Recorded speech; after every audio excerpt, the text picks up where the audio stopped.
Hello there, welcome back.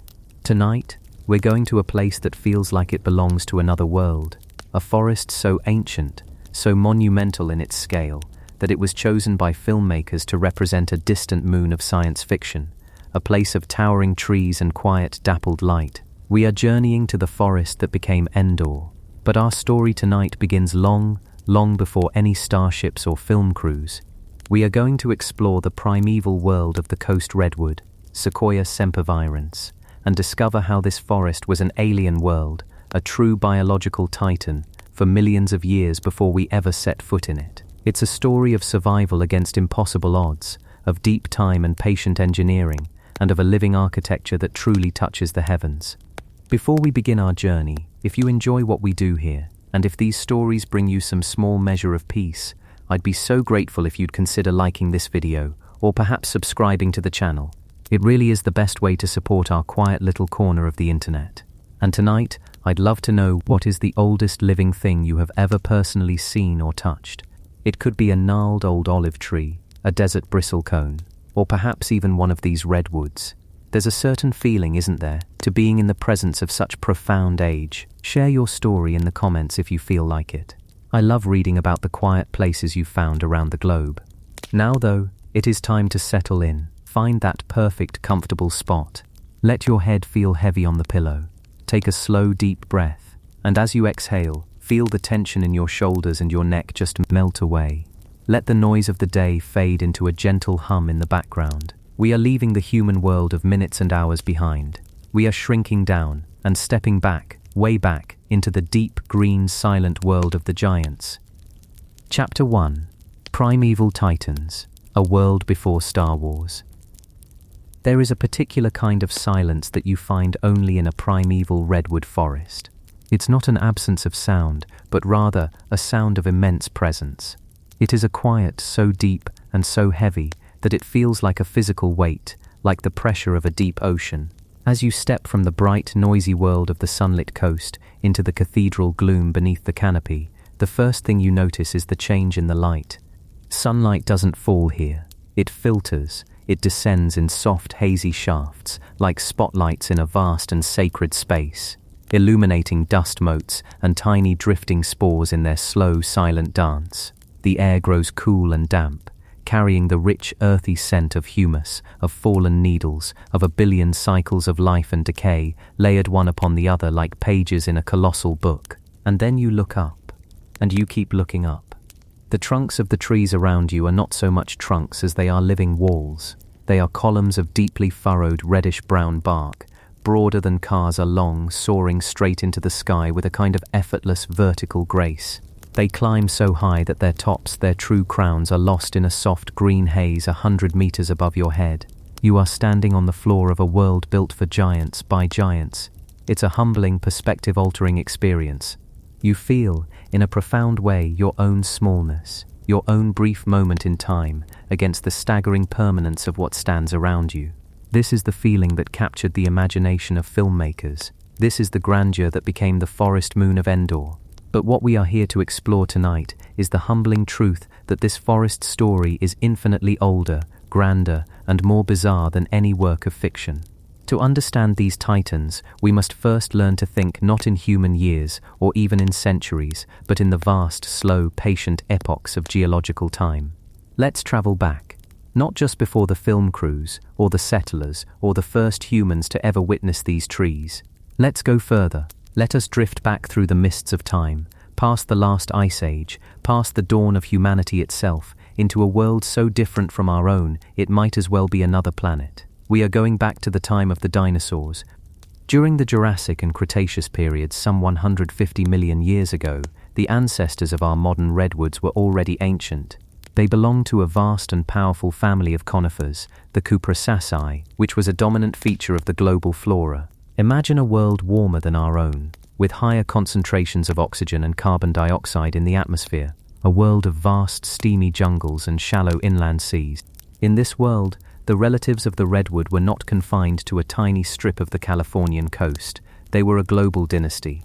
Their fossilized remains have been found all across the northern hemisphere, like the scattered ruins of a forgotten empire. We find their imprints in the rocks of Greenland, in the Svalbard archipelago north of Norway, across Europe, and deep into Asia. They were one of nature's great success stories. These ancestral redwoods would have been recognizable to us. They had the same feathery, scale-like leaves, the same conical shape. They would have towered over the landscape, their high canopies providing shade for herds of browsing sauropods. Imagine a young triceratops pushing its way through a grove of primeval redwood saplings, or a tyrannosaurus, its heavy footfalls muffled by a thick carpet of prehistoric redwood needles. For millions upon millions of years, this was the world they knew. They were a part of the background scenery for the entire age of reptiles. They witnessed the rise and fall of the most spectacular creatures ever to walk the earth. They are, in a very real sense, living fossils. Each redwood standing today contains within its genetic code a library of information, a memory of a world we can only dream of. The DNA spiraling within each of its cells is a direct, unbroken thread connecting this present moment, here on the cool coast of California, all the way back to the age of dinosaurs. But nature is an engine of constant, relentless change. The world that had been so kind to the redwood family began to shift. The continents continued their slow tectonic drift. Mountain ranges buckled and rose, and most critically, the climate began to cool. The long, stable warmth of the Mesozoic era gave way to a more volatile and challenging period. The planet began to experience profound cycles of cooling and warming, culminating in the great ice ages of the Pleistocene epoch. For a plant family that had evolved in a mild, moist world, this was a catastrophe on a global scale. As the great ice sheets advanced from the poles, they acted like colossal bulldozers, scraping the land clean of all life. And even where the ice didn't reach, the climate became drastically colder and drier. The once vast redwood empire began to shrink. One by one, the different species of the redwood family, which had once been so widespread, began to wink out of existence. The European populations vanished. The Asian populations disappeared. The vast forests that once covered the interior of North America withered away. The genus Sequoia, which once had many members, was pushed further and further south and west, a slow-motion retreat that took place over millions of years. You can imagine it as a great tide of cold, slowly receding, and the redwoods are clinging to the last few patches of damp ground left behind. They were being chased by the ice, cornered by the dry plains of the continent's interior, until they found themselves in one last, perfect sanctuary. A narrow strip of land, barely 750 kilometers long and seldom more than 40 kilometers wide, clinging to the coastline of what would one day be called Northern California and a tiny corner of southern Oregon. Here, and only here, did the perfect combination of conditions exist for these ancient titans to make their last stand. It was not a conscious choice, of course. It was simply the result of a million years of elimination. This small coastal strip was the only refuge left that could provide them with what they needed to survive. So what is it about this specific place? What makes this little corner of the world so special that it became the final bastion for a family of trees that once spanned the globe? The answer is not one single thing, but a beautiful and intricate conspiracy of geology, oceanography, and meteorology, a perfect storm of life-giving circumstances. The first and most important element is water, but not just rain. Redwoods are incredibly thirsty trees. A single large, mature redwood can draw up hundreds of gallons of water from the soil every single day. While the region does have rainy winters, the summers are long and dry. By all accounts, this should be a difficult place for such a water-dependent tree to live. But the redwoods have a secret ally, an ally that arrives not from below but from the side. It is the fog. The California current is a flow of cold, deep ocean water that moves south along the western coast of North America. In the summer, when the inland valleys of California bake under intense heat, that hot air rises. This creates a low-pressure system that pulls the cooler, heavier, moisture-laden air from over the cold ocean inland. As this moist marine air flows over the cold water of the California current, the water vapor within it cools and condenses, forming one of the most famous and reliable fog banks in the world. To us, fog can seem like a gloomy, featureless thing, but to the redwood forest, it is life itself. It is a slow-motion river of water flowing through the air. As this dense fog bank rolls inland, it encounters the colossal wall of the redwood forest. The needles of the redwood trees, though tiny individually, are immense in their collective surface area. A single large tree can have billions of them. These needles act as a massive passive net, perfectly designed to catch and collect the microscopic droplets of water suspended in the fog. This process is known as fog drip, and it is one of the most beautiful and essential processes in the forest's ecology. If you stand in a redwood grove on a foggy morning, you will experience a gentle, persistent rain, even when there are no clouds in the sky above the fog layer. It's the sound of millions of needles combing the moisture from the air, droplet by droplet. The water coalesces, runs down the leaves and branches, and drips softly onto the forest floor. It is a quiet, vertical irrigation system. Scientists estimate that in the dry summer months, fog drip can account for up to 1/3 of the total annual water intake for the entire forest. The fog is, in essence, a second rainy season, delivered directly to the treetops. But it does more than just provide water. The fog also acts as a giant, insulating blanket. It blocks the harsh summer sun, keeping the forest floor cool and damp, preventing the precious soil moisture from evaporating away, and it lowers the transpiration rate of the trees themselves. Transpiration is the process of water moving through a plant and evaporating from its leaves. By keeping the air cool and humid, the fog allows the redwoods to keep the pores on their needles, their stomata, open for longer, allowing them to absorb more of the carbon dioxide they need for photosynthesis without losing as much water. It is a system of breathtaking elegance. The ocean, the air, and the trees are locked in an ancient, life-sustaining dance. The fog is the silent, ghostly partner that allows this entire ecosystem to exist. The second critical element of this sanctuary is the soil. The ground beneath a redwood forest is not just dirt, it is a complex living entity, a testament to millennia of growth and decay. The soil here is deep, rich, and full of the organic matter left by countless generations of fallen trees and ferns. But its story, like the redwoods, begins much deeper in time. The mountains of the Coast Range are geologically young and chaotic. They are formed from what geologists call the Franciscan complex, a jumbled and scraped-together mixture of different rock types that was smashed onto the edge of the North American continent by the slow, inexorable process of plate tectonics. The movement of the Pacific Plate grinding against the North American plate has lifted these mountains up, creating the steep valleys and slopes where the redwoods thrive. This continuous tectonic activity, as violent as it can sometimes be with earthquakes, is also a source of renewal. It constantly uplifts new rock, which then weathers and breaks down, releasing fresh minerals into the soil. So the redwoods are anchored in a ground that is both ancient in its layers of life and constantly rejuvenated from below by the slow engine of the earth itself. When you walk through the forest, what you are walking on is called the duff layer. It can be more than a foot deep, a soft, springy carpet woven from millennia of fallen needles, twigs, and cones. It is incredibly absorbent, acting like a giant sponge, soaking up the winter rains and the summer fog drip, holding that moisture and releasing it slowly to the tree roots below. This duff layer is also a bustling city of its own. It is home to a universe of fungi, bacteria, insects, and salamanders, all working together in a complex web of decomposition. They are the forest's cleanup crew, the quiet recyclers who take the dead and turn it back into the building blocks of the living. The rich, dark, loamy soil they create is the perfect nursery for redwood seeds and the perfect foundation for their massive roots. And so we have the players in place, the ancient lineage of the trees themselves, the life-giving ocean fog, and the rich, geologically active soil. These three elements came together on this narrow strip of coast to create the perfect isolated sanctuary. Here, the redwoods not only survived the ice ages, but they thrived in a way they could nowhere else on Earth. They were free to pursue their genetic destiny, which was, it seems, to grow towards the sky. But a redwood is never just a tree. It is far too large and lives for far too long to be a solitary entity. A mature redwood is a world maker, an ecosystem engineer. It actively creates the conditions for life around it, building a complex, multi-layered universe that is entirely dependent on its presence. The most dramatic expression of this is the forest canopy. We, as ground-dwelling creatures, experience the forest from the floor. We see the massive trunks and the deep shade.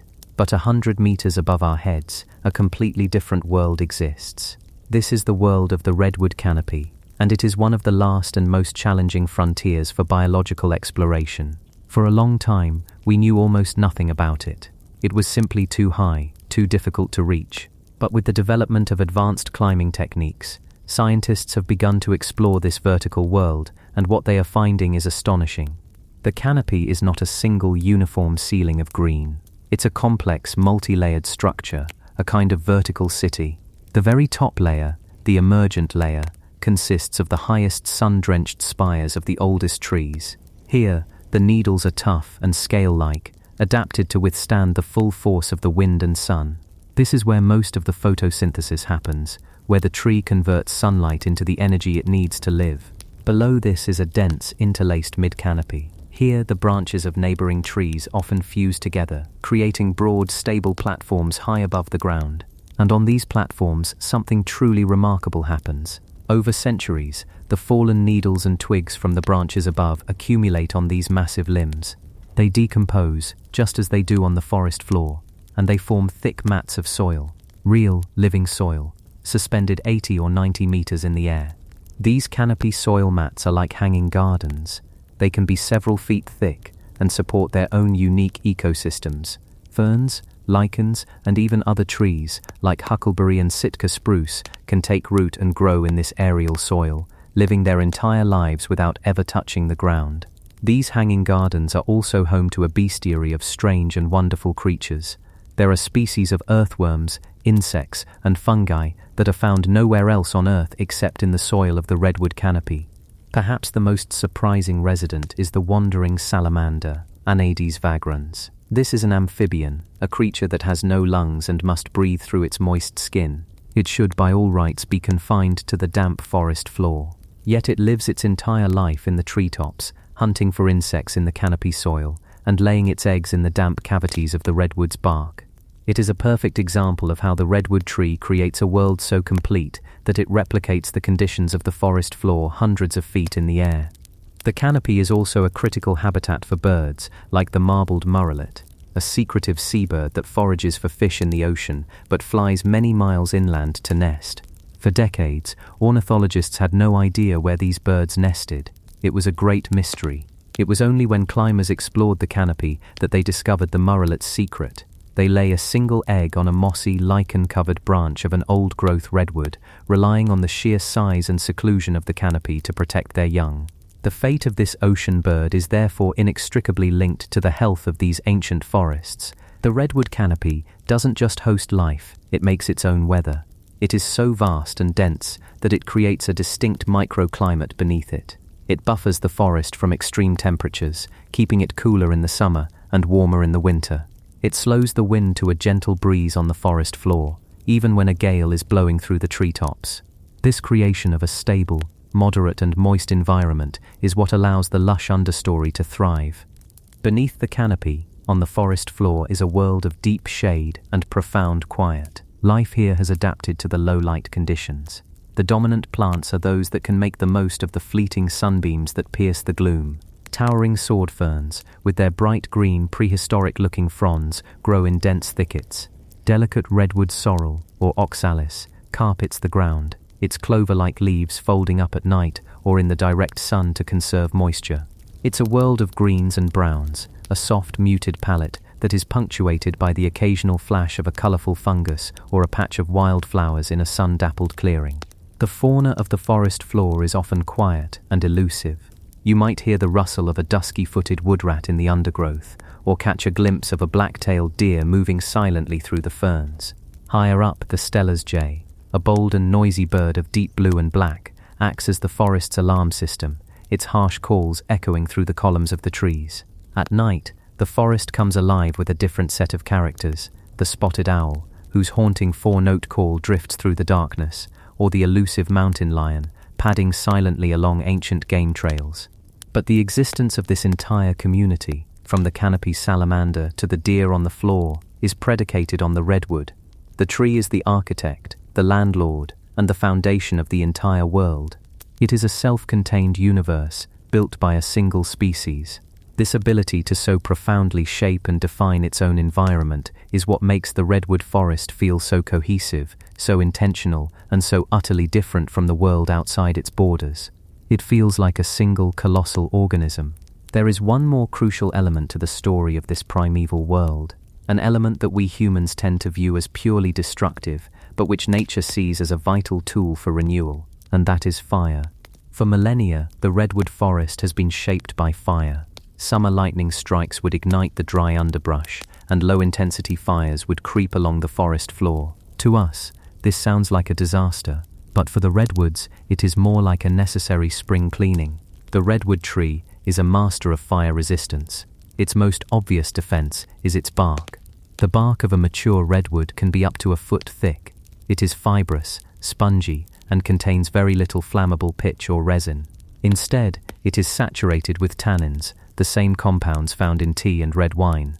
These tannins not only give the bark its rich cinnamon red color, but they are also highly fire retardant. When a low-intensity ground fire sweeps through the grove, this incredible bark acts like a layer of ablative armor. It chars and flakes away on the outside, protecting the vital, living cambium layer underneath. You can see the evidence of this on nearly every old tree. They bear the black triangular scars of past fires, worn like badges of honor, testaments to their long history of survival. But the fire does more than just test the resilience of the mature trees. It performs a critical service for the forest as a whole. It clears away the competing vegetation, the firs, the laurels, the huckleberries that would otherwise crowd out the forest floor and prevent new redwood seedlings from reaching the light. Fire burns through the thick duff layer, clearing it down to the mineral soil, which is the only surface upon which a tiny redwood seed can successfully germinate. It is a classic case of what ecologists call creative destruction. The fire clears the slate, making way for the next generation. A healthy redwood forest is not one that has never burned. It is one that has burned regularly, in a low-intensity, cleansing way for thousands of years. The fire is not an intruder, it is the forest's gardener. And what of the end of a redwood's life? What happens when one of these titans, after 2,000 years of standing against wind, fire and flood, finally falls? Even in death, the redwood's role as an architect continues. A fallen redwood does not simply rot away. The same tannins that protect it from fire also make its wood incredibly resistant to decay. A fallen log can remain structurally intact on the forest floor for centuries, even a millennium. And in that time, it takes on a new and vital role. It becomes what is known as a nurse log. As the massive trunk lies on the ground, its slowly decaying bark and surface wood become a perfect seedbed. It is raised above the damp, crowded forest floor, offering a place for seedlings to get a start in life. The decaying wood acts like a sponge, holding water through the dry summer, and as it breaks down, it releases a slow, steady stream of nutrients. If you walk through an old-growth grove, you will see this everywhere. A straight line of young redwood trees, all growing in a perfect row, their roots straddling the immense moss-covered remains of a fallen ancestor. The dead giant has become a cradle, a nursery for the future of the forest. It is a beautiful, tangible form of immortality. The life of the forest flows from one generation to the next, literally using the bodies of its predecessors as the foundation for new growth. This then was the world that existed on the coast of California for millennia before our species ever knew its name. It was a world built on a scale of size and time that is difficult for our minds to fully grasp. A forest of living towers, creating their own rain from the sky, hosting entire ecosystems in their crowns, armored against fire, and achieving a kind of immortality through their own decay. It was a world perfectly in balance, a complex, self-regulating system that had been refined by millions of years of evolution. It was, in every meaningful sense, an alien world, right here on Earth. It did not need spaceships or special effects to be otherworldly. Its sheer biological reality was, and is, more fantastic than anything we could invent. This deep, quiet, ancient presence is what the first location scouts for a film about a galaxy far, far away must have felt. They came looking for a place that looked like another planet, and they found a place that truly was another world, a surviving fragment of a lost chapter of Earth's own deep history. And as we continue our journey, we will see how our own human story became intertwined with the story of these ancient primeval titans. But for now, just rest. Rest here, on the quiet floor of this monumental living cathedral, and listen to the silence. Chapter 2. The Keepers of the Forest, Indigenous Heritage and the Redwood Rush. That silence you hear now, as you settle deeper into your rest, is a profound and beautiful thing. It is the sound of peace, the sound of immense ancient life breathing in the dark. But if we listen closely, if we let our minds drift back through time, we can begin to hear that this silence was not always so empty. For thousands upon thousands of years, this was not a silent cathedral. It was a home. It was a bustling, vibrant and sacred world, filled with the sounds of a people who understood its language, who knew its every secret. Before this was a location for a film, before it was a national park, before the very first lines were drawn on a map by a stranger's hand, this was the center of the universe for peoples like the Ewok, the Toloe, and the Hoopa. Their story is not written in books of paper and ink, but in the memory of the trees themselves, in the flow of the rivers, and in the patterns of the stars seen through the canopy. Their sense of time was different from ours. We think in terms of years, decades, maybe a century. Their history was measured in the lives of the trees. A single redwood, standing today, could have been a young sapling when their earliest ancestors first settled this land.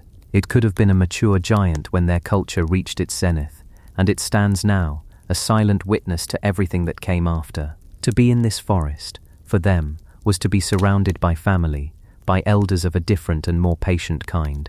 Let's imagine, just for a moment, that we are standing with them, long before the first ships ever touched these shores. The air is cool and damp, thick with the scent of wet earth, bay laurel, and the indescribably ancient smell of the redwoods themselves.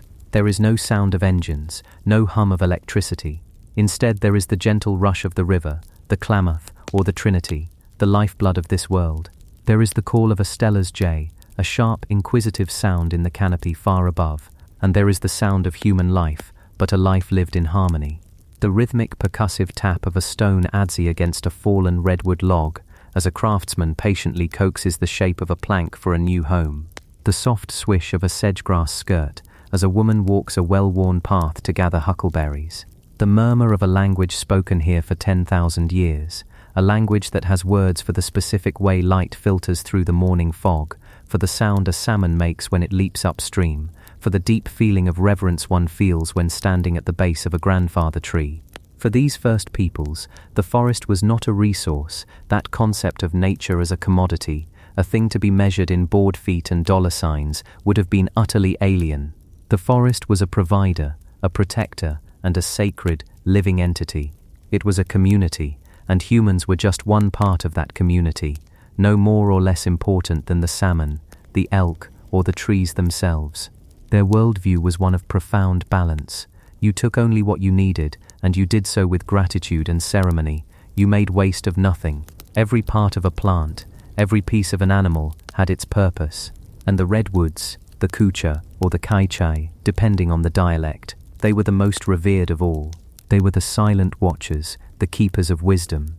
They were seen as living spirits, ancestors who had chosen a different form. To fell a living, healthy redwood was unthinkable. It would be a sacrilege, an act of such deep disrespect that it would throw the world out of balance. So how then did they build their homes, their canoes, their entire material world from the wood of these giants? The answer lies in their patient, intimate understanding of the forest's own cycles. They were the ultimate recyclers, the masters of sustainable use. When a winter storm of immense power raged through the canyons, felling one of the titans, it was not seen as a disaster. It was a gift. The forest itself was providing for its people. A single fallen tree, a giant that might have lived for 2 millennia, contained enough material to build homes for an entire village, to craft canoes that could brave the river rapids and the open ocean. It was a bounty that could last for generations. Let's feel the grain of that wood. It's straight, clean, and splits with a beautiful predictability. The people here knew this intimately. They had no metal saws, no heavy machinery. They had tools of stone, bone, and fire. But more importantly, they had time and an almost unimaginable skill. To create a plank for a house, they would find a section of a fallen log, and using wedges made of elk antler and stone mauls, they would patiently, painstakingly, split the wood along its grain. Tap, tap, tap. A rhythm of creation, not destruction. The planks that came off were smooth, strong, and deeply red, like the earth itself. Their homes, the iconic plank houses, were marvels of engineering and artistry, semi-subterranean to stay cool in the summer and warm in the winter. Imagine stepping inside one. You descend a few steps into the earth. The air is smoky and warm from a central fire pit. The walls around you are made of these massive hand-split redwood planks, each one a testament to incredible effort and skill. The roof is gabled, also made of redwood, designed to shed the region's heavy rains. This wasn't just a shelter, it was the center of family life, a place for stories to be told, for children to be raised, for ceremonies to be held. It was a home built from a single sacred gift from the forest. And then there were the canoes. The redwoods' rot-resistant, lightweight, and buoyant nature made it the perfect material for crafting vessels. A Ewok or Toloa canoe was a thing of profound beauty and utility. It was carved again not from a living tree, but from a fallen log. The process could take months, even years. The canoe maker was an artist, a specialist who understood the spirit of the wood.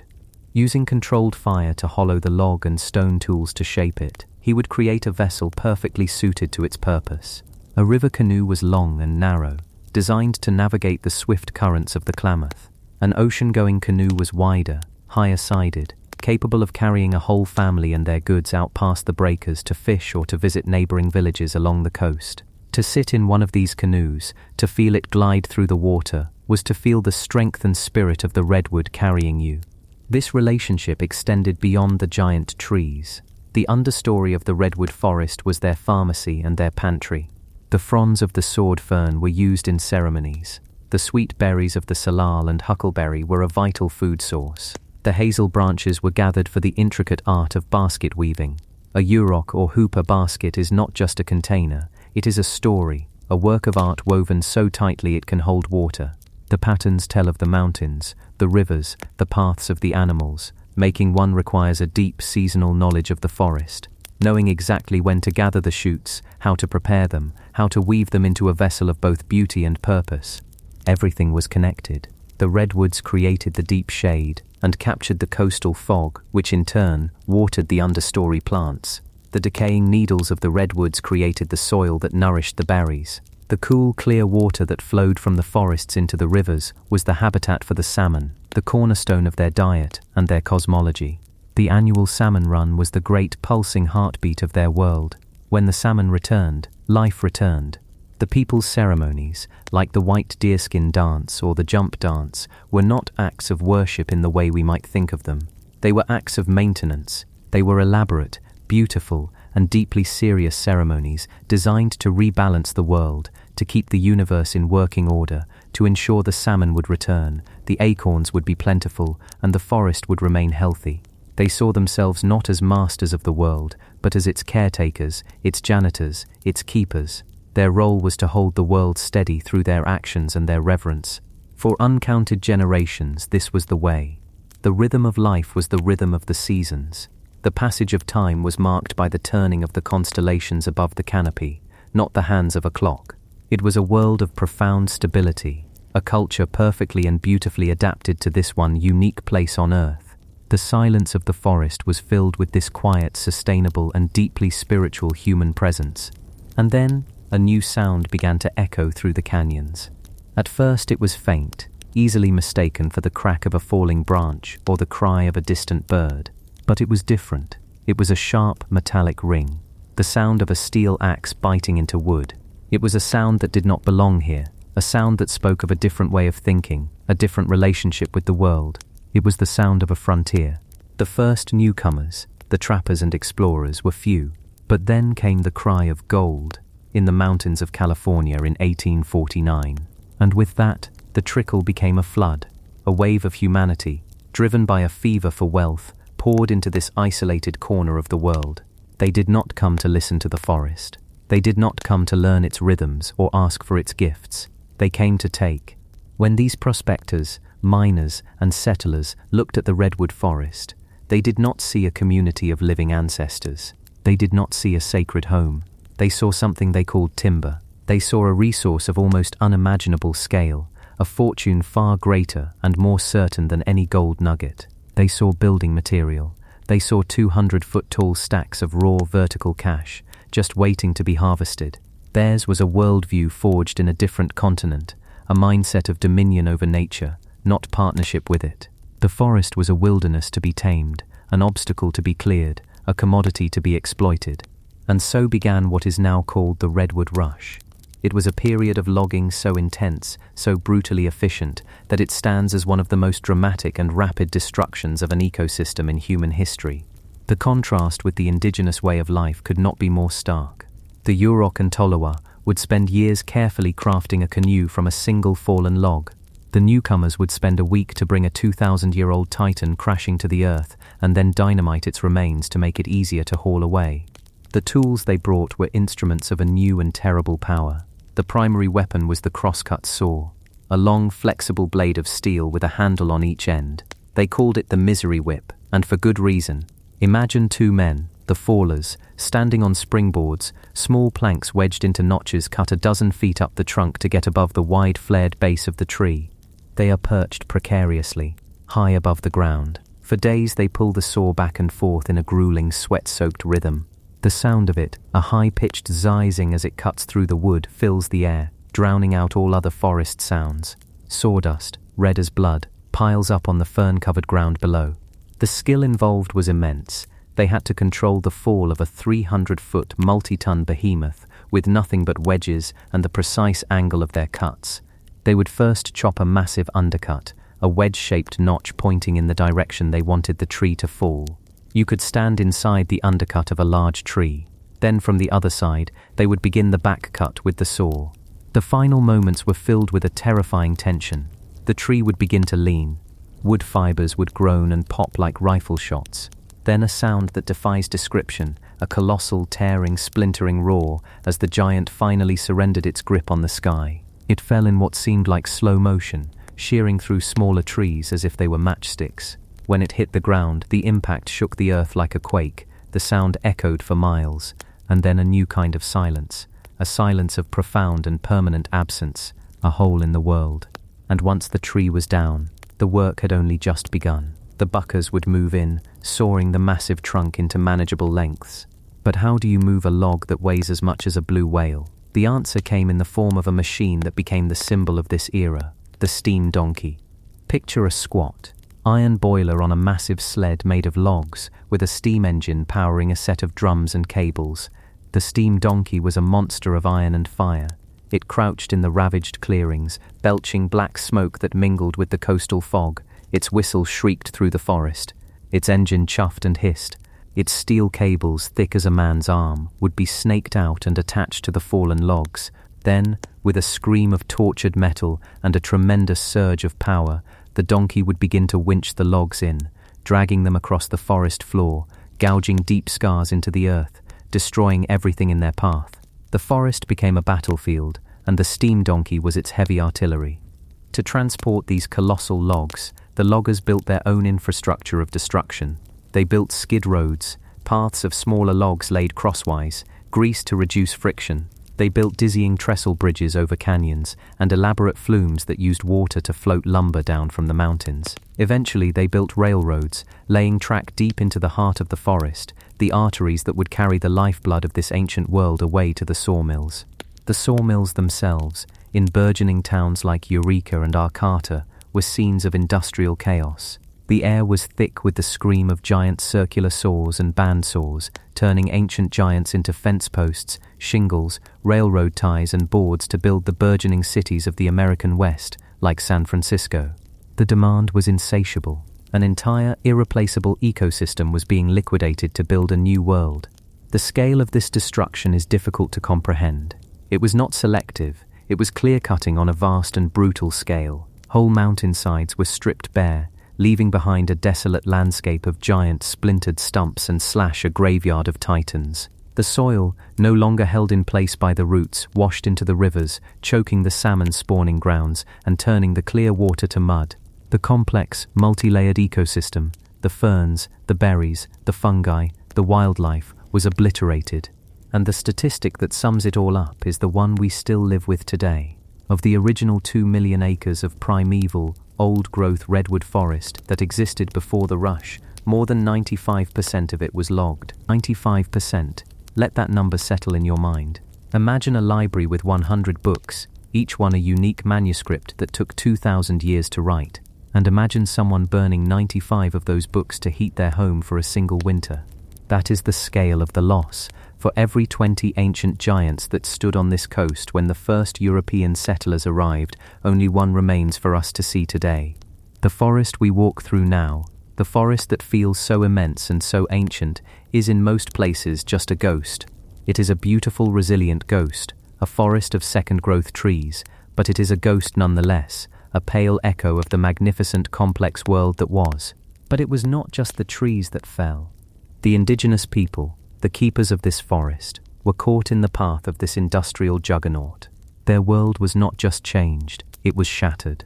The arrival of the loggers and settlers was a cataclysm. They brought with them diseases to which the native people had no immunity, diseases that swept through villages and decimated populations. They brought with them a legal system that did not recognize indigenous land rights, that saw this land as empty and available for the taking. And they brought with them a profound and often violent racism. The salmon, choked from the rivers by sawmill and mining debris, began to disappear. The elk and deer, their forest habitat destroyed, grew scarce.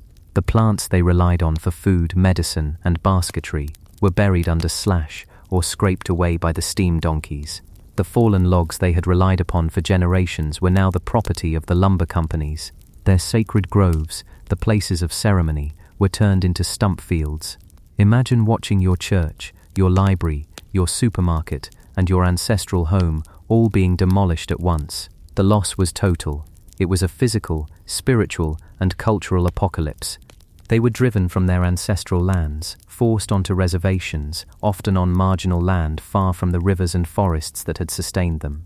Their children were taken away to boarding schools where they were forbidden from speaking their own language, from practicing their own religion. The goal was forced assimilation, to erase a culture that was seen as primitive and savage, an entire worldview, one of patient observation, deep reverence, and sustainable balance, a worldview that had allowed people to live in this forest for 10,000 years without destroying it, was being systematically dismantled and replaced by one that had nearly destroyed it in less than a century. It is a story of profound tragedy, a story of a quiet, gentle world being overrun by a loud, hungry one. The silence we hear in the Redwood forest today is therefore a complicated silence. It is the silence of peace, yes, but it is also the silence of absence. It is the silence left behind when the great trees fell. It is the silence left behind when the languages and ceremonies faded. And yet the story does not end there. Miraculously, incomprehensibly, it does not end there. Because both the trees and the people were more resilient than anyone could have imagined. Out of the ashes of this destruction, a new story would begin to grow, a story of survival, of resistance, and of a dawning awareness that what was being lost was something precious beyond measure. The remaining 5% of the old-growth forest would become a battleground, the focus of a new kind of struggle, not to exploit the forest but to save it. And the descendants of those first peoples, the Ewok, the Toloa, the Hoopa, and others, they held on. They kept their stories, their languages and their ceremonies alive, often in secret. They have endured, and today they are once again stepping forward to reclaim their role as the keepers and guardians of this forest.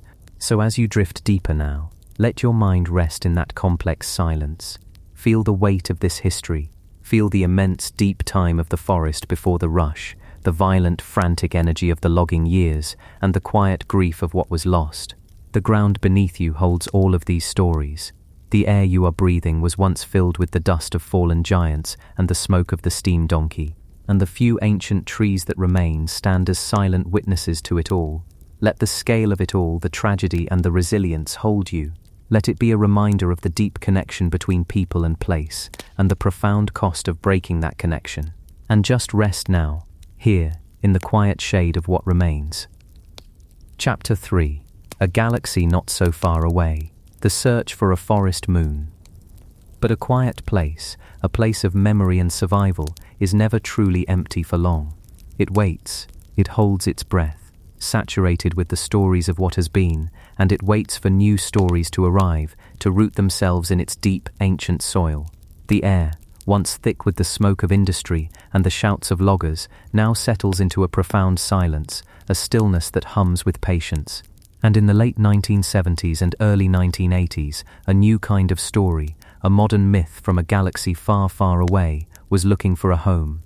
It was searching for a world that felt as old as time itself, a place where the grandest works of technological terror could be made to look small and fragile and temporary. The story as it existed in the mind of its creator George Lucas, and in the countless sketches and notes of his production team, was one of ultimate contrast. It was the final act of a sprawling saga, a confrontation that needed to feel both epic and deeply personal. On one side, the Galactic Empire, a monument to industrial supremacy. Its philosophy was etched in the straight lines of its starships, the cold grey of its metal decks, the sterile perfection of its armor.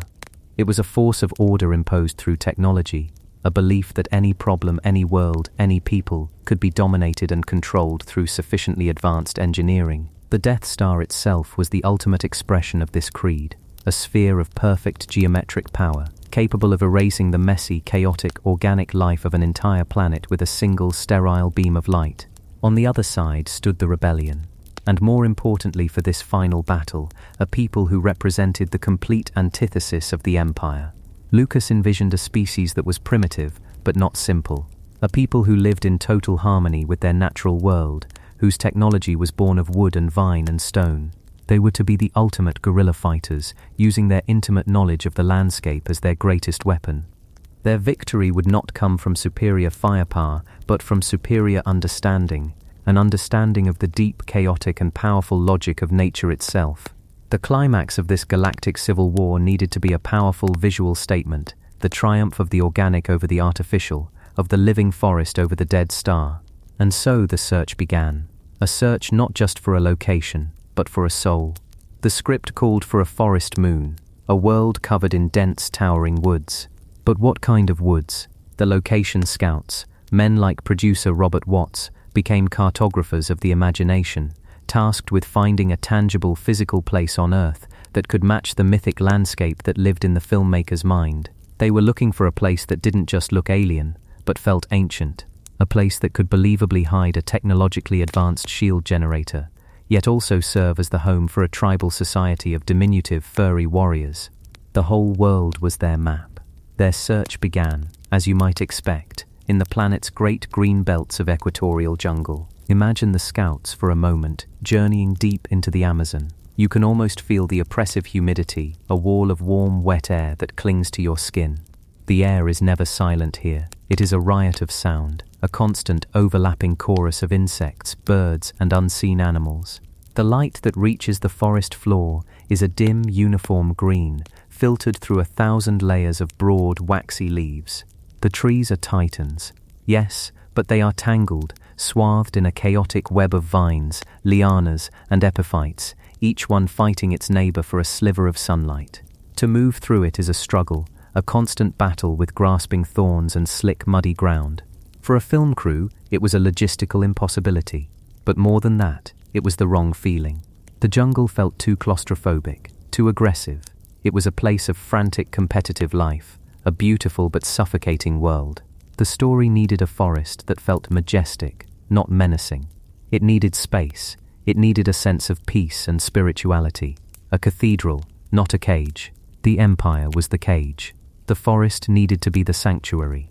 So they kept searching. Perhaps the Congo Basin, with its legendary mystique, its deep, ancient heart. But here again, they found the same challenges. The incredible biodiversity, the sheer density of life, while breathtaking, worked against the narrative. The camera would see nothing but a wall of green. There was no sense of scale, no way to establish a shot that could show both a tiny, furry creature and a giant walking war machine in the same frame. The trees, while tall, were part of a collective, a tapestry so tightly woven that no single element could stand out. The story required individual giants, pillars that held up the sky, creating vast open spaces beneath their canopy. Their quest took them to the temperate rainforests, to the misty moss-draped forests of the Daintree in Australia. Here, the world felt older, stranger. Tree ferns, cycads, and ancient conifers created a landscape that truly felt prehistoric. The air was thick with the smell of damp earth and decaying leaves, a rich, fertile scent. The sounds were different, the calls of unfamiliar birds echoing through the trees. But it was still too dense, too tropical. The light was soft and diffused, but it lacked the dramatic quality they were seeking. The story needed shafts of light, dramatic beams piercing the darkness, as if the heavens themselves were shining down upon this hallowed ground. They considered the old forests of Europe, the Black Forest of Germany, steeped in folklore and fairy tales. Imagine walking there, The trees are different. Beech, fir, and spruce. They grow tall and straight, but in dense, regimented stands. The forest floor is clearer, carpeted in moss and old leaves. There is a deep, quiet mystery here, a sense of Grimm's fairy tales, of hidden cottages and lurking dangers. It felt ancient, certainly, but ancient in a human way, a place shaped by millennia of human stories and fears. The scale was wrong. The trees were tall, but not titanic. An imperial walker would tower over them, not be humbled by them. The feeling was one of enchanting folklore, not epic, primeval grandeur.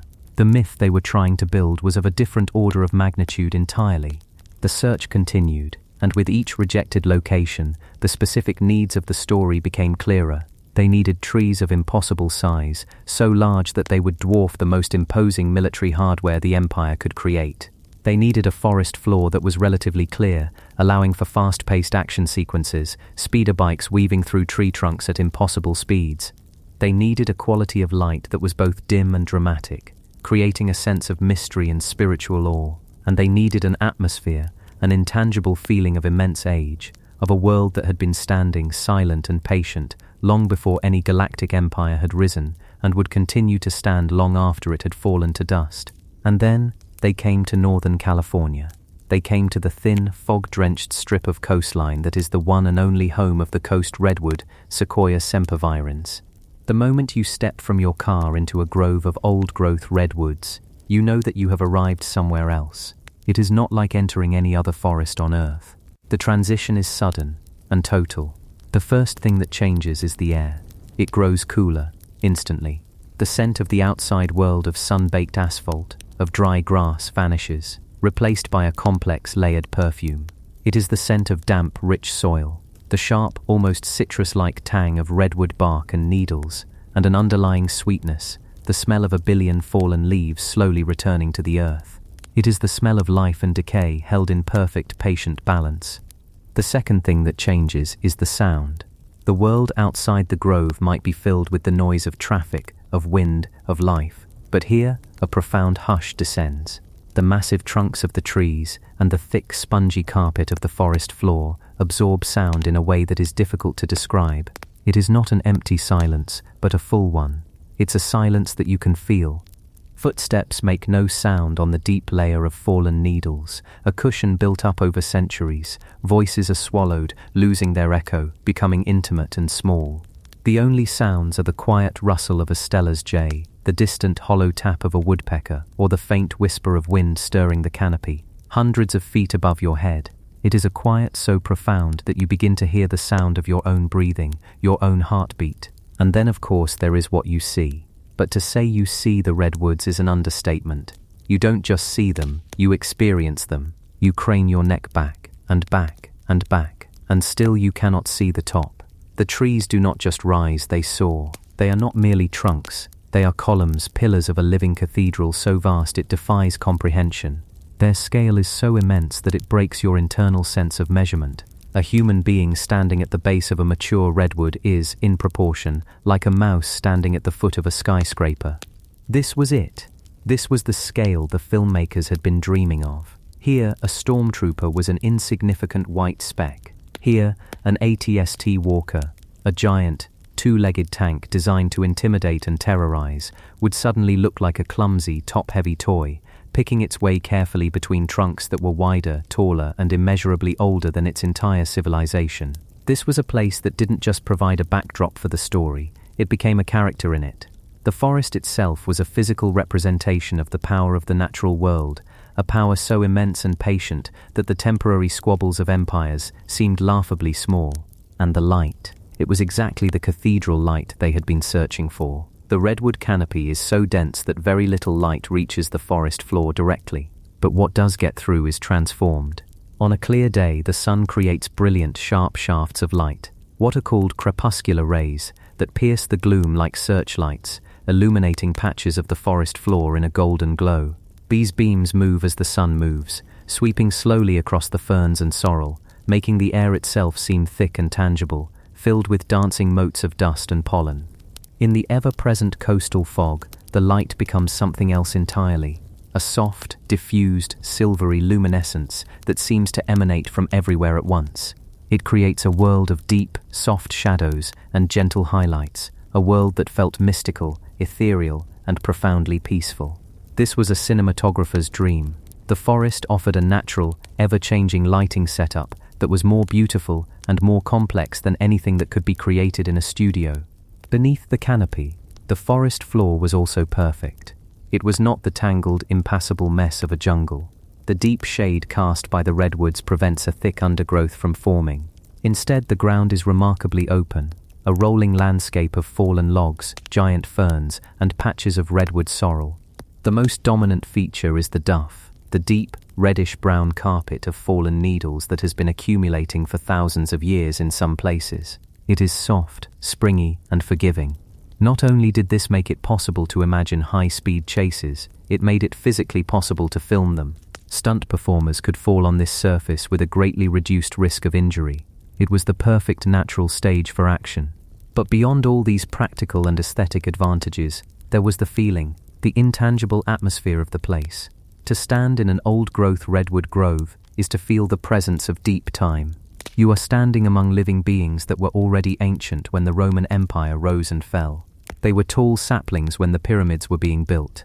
They have stood silent witness to countless generations of human life, to geological changes, to fires and floods, and the slow turning of the ages. This palpable sense of antiquity was precisely what Endor needed. It needed to feel like a world that had found its balance long ago, a place of immense stability and wisdom. The Ewoks, living in their treetop villages, were not just residents of this forest. They were its children, its partners, and its protectors. Their deep connection to these ancient trees gave their struggle a weight and a significance that no sterile movie set could ever hope to replicate. The decision was made. This was the place. The search was over. The specific locations chosen were primarily in Jedediah Smith Redwoods State Park, with some scenes filmed in Grizzly Creek Redwoods State Park, and private timberland that was scheduled for logging, a poignant and ironic twist that the filming of a story about saving a forest would take place in a forest that was itself on the verge of being destroyed. Now a new set of challenges began. How do you bring a massive Hollywood production with its trucks, its generators, its cables, its hundreds of cast and crew into one of the most delicate and ancient ecosystems on the planet without destroying the very thing you came to capture?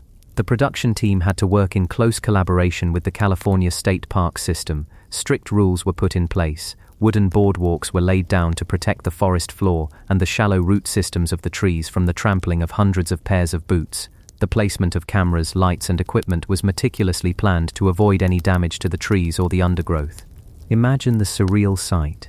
In the deep, sacred silence of the grove, a world of high technology asserts itself. Massive cranes and camera rigs are carefully threaded between the ancient trunks. Miles of thick black cables snake across the forest floor, carefully laid over the protective boardwalks. Actors in immaculate white plastic armor stand beside trees that were alive 1,000 years before the invention of plastic. The quiet is broken by the unfamiliar language of a film set, the call for action, the whir of a camera, the hum of a generator carefully baffled to minimize its noise. It was a delicate dance, a meeting of two completely different worlds, the world of make-believe and the world of immutable, ancient reality. The crew, by all accounts, felt the power of the place. They spoke of the humbling experience of working in the shadow of these giants. Between takes, the actors and technicians would wander among the trees, touching the deeply fissured bark, staring up into the distant canopy, lost in a sense of wonder. The forest was not just a location for them, it became a source of inspiration. It informed their performances, lending a sense of genuine awe to their reactions. When you see the actors on screen, looking up at the vastness of Endor, you are not just seeing a performance. You are seeing a real human being overwhelmed by the majesty of the California redwoods. They were not just filming in a forest. They were borrowing a piece of its soul. They captured the way the light filters through the canopy, the way the fog drifts between the immense trunks, the way the sheer scale of the trees makes everything else feel small and fragile. They captured the silence, the peace, the palpable sense of deep time. And through the magic of cinema, they broadcast that feeling to millions of people around the world. For many, the images of the Forest Moon of Endor would be their first and perhaps only encounter with a redwood forest. The film transformed these specific, real-world groves into a shared global myth. The lines began to blur. Is that the grove where they built the Ewok village, or is it the stout memorial grove in Jedediah Smith Park? Are those the trees that the speeder bikes dodged, or are they simply ancient giants standing along the Newton B. Drury Parkway? For many visitors who now walk these trails, the two realities have become intertwined. They come here not just to see the great trees, but to visit Endor, to walk for a moment in a world that captured their childhood imagination. The forest, which had witnessed the long history of the Ewok people, the devastation of the gold rush and the logging boom, now had a new story layered upon its own. A story of spaceships and laser blasters, of furry heroes and a galactic struggle between good and evil. And in a strange way, the new myth served the ancient reality. The film brought a new level of awareness and appreciation for these remarkable trees. It helped to solidify their status as a global treasure, a place worth protecting not just for its ecological value, but for its power to inspire wonder and awe. The search for Endor was a search for a place that could make a fantasy feel real. But in finding the Redwoods, the filmmakers found something more. They found a reality that was more fantastic, more ancient, and more awe-inspiring than anything they could have invented. They came looking for a movie set, and they found a cathedral built not of stone and glass, but of living wood and filtered light, a place that had been waiting patiently for millennia to tell its story. And so, just let your mind settle here for a while. Let it drift among these silent giants. Picture the filtered sunlight, painting shifting patterns on the fern-covered ground. Feel the cool, moist air on your skin. Breathe in the rich, earthy scent of the grove. There is no hurry here. There are no deadlines. There is only the slow, patient rhythm of the forest, the steady, imperceptible growth of the great trees, the quiet, gentle rain of needles falling from a canopy so high it seems to touch the stars. Rest in this place, this galaxy not so far away, where the world of imagination and the world of ancient living truth became one, and just drift into the deep, quiet peace of the forest moon. Chapter 4. Hollywood in the Sanctuary. The invasion of production. But that peace, that deep, ancient quiet, was about to have a visitor. Not a hostile one, not a malicious one, but a visitor of such a different rhythm, such a different scale, that its arrival was a geological event measured on a human timescale. For a few brief, intense months in the spring of 1982, this quiet sanctuary, this cathedral of patient living wood, became the workplace for an army of artists, engineers and storytellers who arrived not with weapons but with cameras, cables and a dream of a galaxy far, far away. It began not as a sudden thunderclap, but as a slow, creeping tide. Imagine standing there in the quiet, filtered light of the stout grove, where the silence is so profound you can hear the soft sigh of your own breathing. And then, on the edge of that silence, a new sound, the low guttural rumble of a diesel engine, a sound that does not belong. It's the sound of a caravan of production trucks, dozens of them, inching their way down narrow, winding roads never designed for such traffic. These were the ark ships of Hollywood, carrying everything needed to build a new world inside an ancient one. Generators the size of small cars, miles of coiled electrical cable thick as a python, towering cranes that would still look like toys next to the trees they were meant to work amongst. The first challenge was not one of imagination, but of pure, humbling physics. How do you move an industry through a temple? The crew, accustomed to the controlled, predictable environment of a studio backlot, stepped out of their vehicles and into a world that operated on principles of immense scale and sublime indifference. You can see it in the old behind-the-scenes footage, faces tilted perpetually upward, eyes wide, mouths slightly agape. You see hardened, veteran grips and electricians, people who can rig a 1,000-pound light without breaking a sweat, looking utterly dwarfed, like children in their father's coat. The Redwoods were not a backdrop, they were the main characters, the unblinking, silent audience before whom this elaborate play would be performed. The very air was different. It carried the damp, loamy scent of a billion years of life and decay, a scent of ferns and rich soil and wet bark. For the cast and crew, it was an intoxicating and sometimes overwhelming sensory immersion.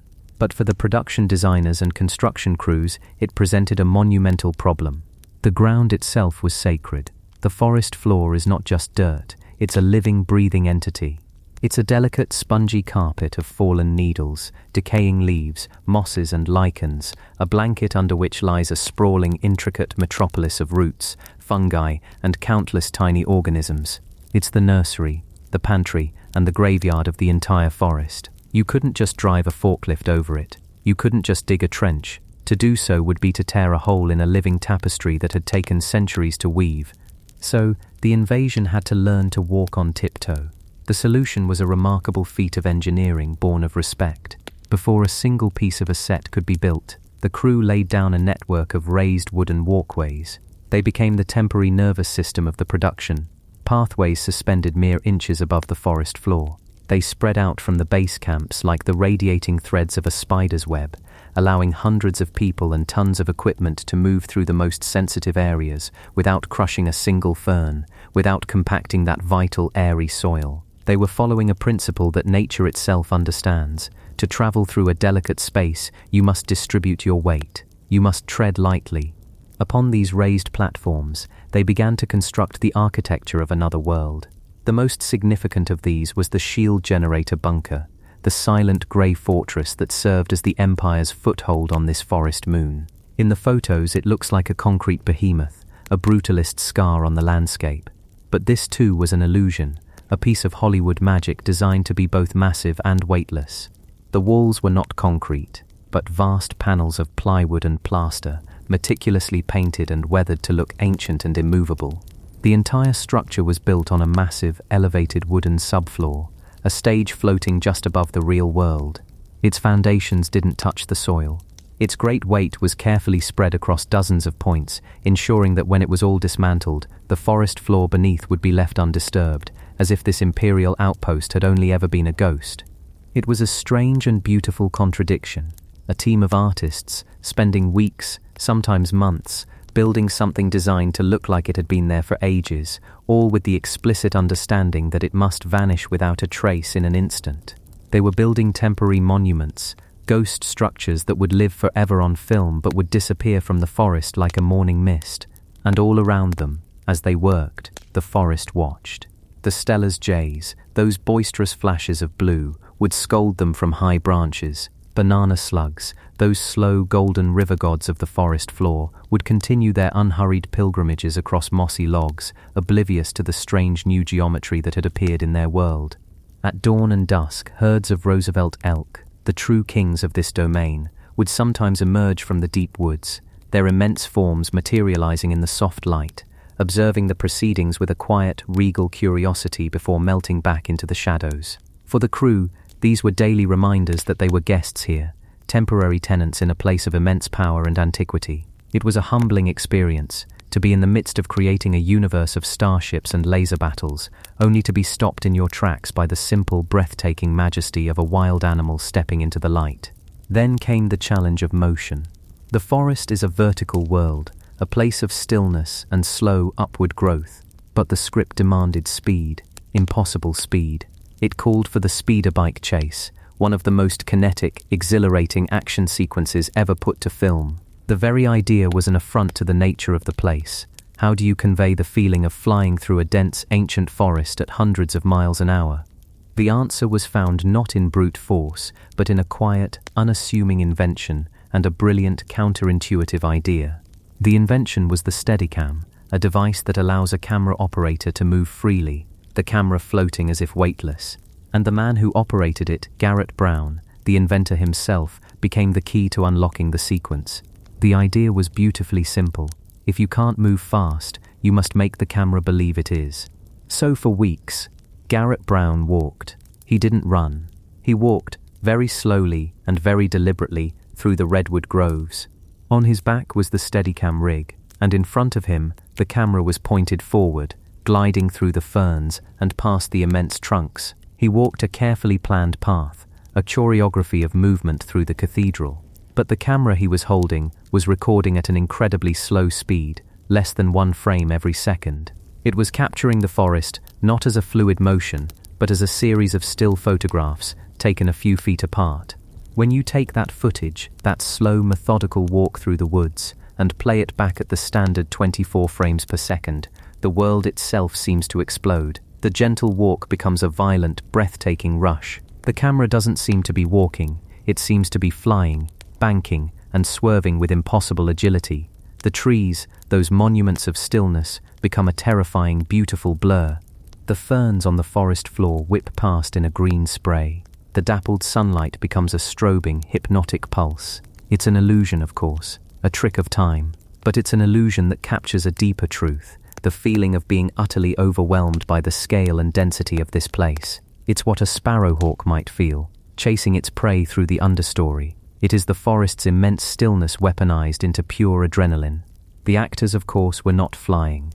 They were sitting on a prop speeder bike, mounted on a trailer and pulled by a truck down a logging road, or more often sitting stationary in front of a blue screen on a soundstage hundreds of miles away. The magic was in convincing us that they were in that rushing, blurred world created by that slow, patient walk. The sound design completed the illusion, the high-pitched whine of the engines, the Doppler shift as they passed the camera, the thrumming hum that echoed through the theater. But the soul of the sequence, the visual heart of it, was born from a man taking a quiet, careful stroll through a sacred grove. It was a ballet of technology and nature, a dance between a human artist and an ancient silent partner. Then there was the problem of the giants, the all-terrain scout transports, the ATSTs, or chicken walkers. In the story they are towering, clumsy, mechanical predators, crashing through the forest. But in reality, they were delicate, handcrafted puppets, most of them no more than 18 inches tall. Bringing them to life required another kind of patience, another kind of magic.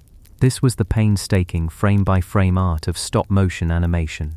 Deep in the studio, away from the forest, animators would move the puppet a fraction of an inch, take a single photograph, move it another fraction, take another photograph. 24 tiny incremental movements to create 1 second of fluid motion. To make the walker's foot crush a log, an animator would spend a full day or more, carefully choreographing that single violent impact. It is the polar opposite of the speeder bike chase. It is speed created from stillness, but it is also a different kind of stillness. The patient, methodical, intensely focused stillness of the artist, echoing the slow, patient growth of the trees themselves.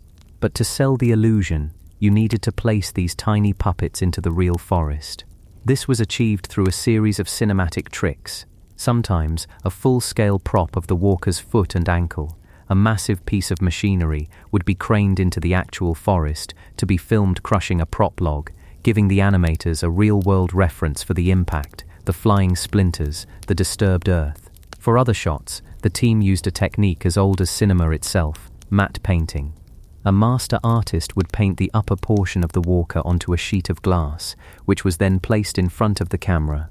The camera would film the real forest through the clear parts of the glass, and the painted walker would appear to be standing there, perfectly integrated into the scene.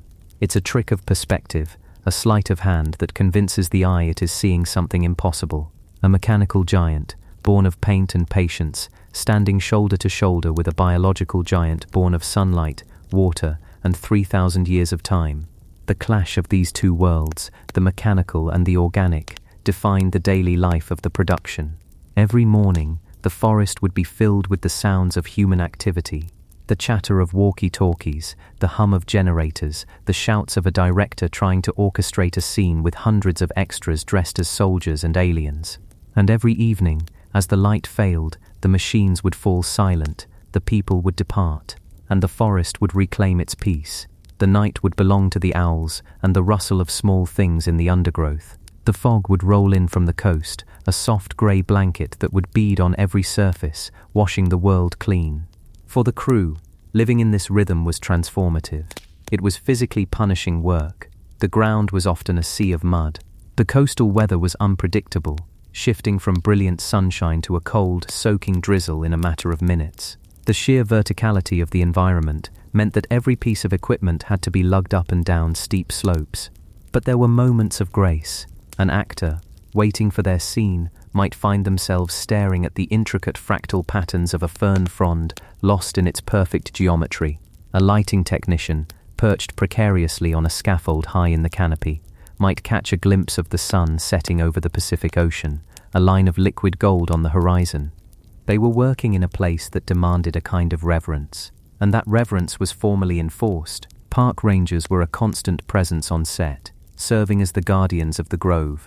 They were there to ensure that the carefully negotiated rules were followed to the letter. No cutting of vegetation without explicit permission, no straying from the designated pathways.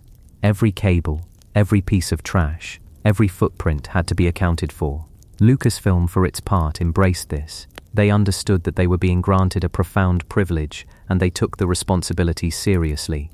They hired local Native American crews to help with the cleanup, people who had a deep ancestral connection to this land and understood how to move through it without causing harm.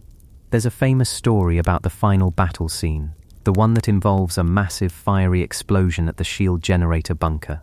For a production that had spent months walking on eggshells, the idea of setting off a massive pyrotechnic charge in the middle of a tinder-dry ancient forest was, to put it mildly, a concern. The solution was quintessentially Hollywood. The explosion itself wasn't filmed in the pristine Jedediah Smith Park. It was filmed on the land of a commercial logging company, miles away, in an area that was already slated to be cleared. The filmmakers found a patch of second-growth redwoods and built a replica section of the bunker set. There, they could stage their massive fireball with all the destructive fury the script required, without endangering a single ancient tree. Then, through the magic of editing, they seamlessly blended this footage with the scenes shot in the protected grove. What you see on screen is a single continuous location, a single epic battle. But in reality, it was a careful, respectful separation of church and state. The quiet reverence of the sanctuary was preserved, while the chaotic spectacle was created in a place that could withstand it. When the final cut was called, and the last truck rumbled away, a great quiet descended once more. The crews tasked with the final cleanup worked with the care of archaeologists. They dismantled the ghost bunker, board by board. They rolled up the miles of cable. They disassembled the floating walkways. They raked the ground, not to erase their presence, but to help the forest floor breathe again, to fluff up the compacted needles and leaves. They were trying to rewind time, to leave the forest exactly as they had found it. And in a strange way, they succeeded. If you were to walk through Stout Grove today, you would find no evidence of the invasion. There is no plaque, no sign, no discarded piece of machinery to mark the spot where a galactic empire made its last stand. The ferns have reclaimed the ground. The moss has grown over the logs. The trees continue their slow, silent conversation with the sky. The forest has healed its tiny, temporary wound with the effortless grace of an immortal being. The only thing that remains is the story, the memory, captured on celluloid, of a time when two kinds of magic met. The magic of filmmaking, with its illusions of speed and scale, and the much deeper, much older magic of the forest itself. For a fleeting moment, this patch of earth was not just a park, not just an ecosystem. It was a bridge between our world and a world of imagination. And the cost of passage was a promise, to walk softly, to build with care, and to leave the giants to their long, peaceful dream. As you settle into your own rest now, think of that quiet promise, of the gentle care it takes to build a fantasy without breaking the truth. Let the sounds of that impossible world, the whine of a speeder, the stomp of a walker, fade away and be replaced by the much older, much quieter sounds of the real forest. The whisper of wind in the canopy, the slow drip of water from a fern, the deep resonant silence of a place that knows how to wait and how to heal and how to hold a story forever. Chapter 5. Crafting the Illusion. Speeder bikes, matte paintings, and the sounds of Endor. But a story, once it is held, can also be told again. And sometimes, telling that story requires a new kind of magic, a human magic, that enters the forest not to take from it, but to borrow its soul for a little while. The whisper of wind is a beautiful sound, but the human imagination longs to hear a starship in that whisper. The drip of water is a soothing rhythm, but our dreams want to hear the footfall of an impossible creature in that quiet beat. And so we step back into that world, not as lumberjacks or botanists, but as illusionists. We come to this ancient, silent cathedral of the Redwoods, not with saws but with cameras, not with axes but with microphones. We come to listen to its truth, and then to teach it a new and beautiful lie. A lie told with such love and such artistry that it almost becomes a different kind of truth, a truth of the heart. This is the story of how that lie was built, how the profound, slow-moving reality of the redwood forest was gently coaxed, frame by painstaking frame, into becoming the breathtaking high-speed reality of the Forest Moon of Endor. It's a process that is less like building a set, and more like a collaboration between nature and human ingenuity, a delicate dance between the tangible and the impossible. Let us begin with the illusion of speed. The speeder bike chase in Return of the Jedi is perhaps one of the most iconic action sequences ever put to film. It is a dizzying, heart-pounding ballet of motion, a blur of green and brown that feels utterly, terrifyingly real. You can almost feel the wind in your hair, the spray of loam from the forest floor. But the secret to its impossible speed lies in an act of profound and deliberate slowness. To capture the soul of Endor, the filmmakers at Industrial Light and Magic, or ILM, knew they couldn't simply speed up a camera on a truck. The forest floor is too uneven, too chaotic. The movement would be jarring, clumsy. It wouldn't feel like hovering. It would feel like bouncing.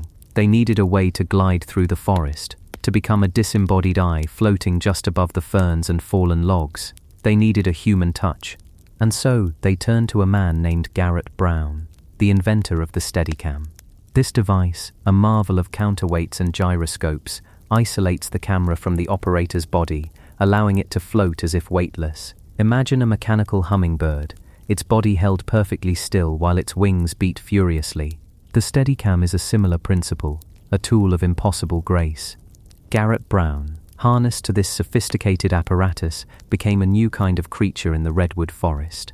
Not an animal, not a man, but a hybrid of both. His task was to walk, very carefully, through the designated paths in the forest, filming the background that would become the world rushing past the speeder bikes. But here is the heart of the illusion, the quiet, paradoxical magic of it all. He didn't walk at a normal speed, he walked at a crawl. The camera he was operating was modified. Instead of shooting at the standard 24 frames per second, which gives us the fluid motion of life, it was shooting at less than 1 frame per second. Think about that. One single click of the shutter for every slow, deliberate step he took. He was walking through the woods in a kind of waking dream, a state of hyper-awareness.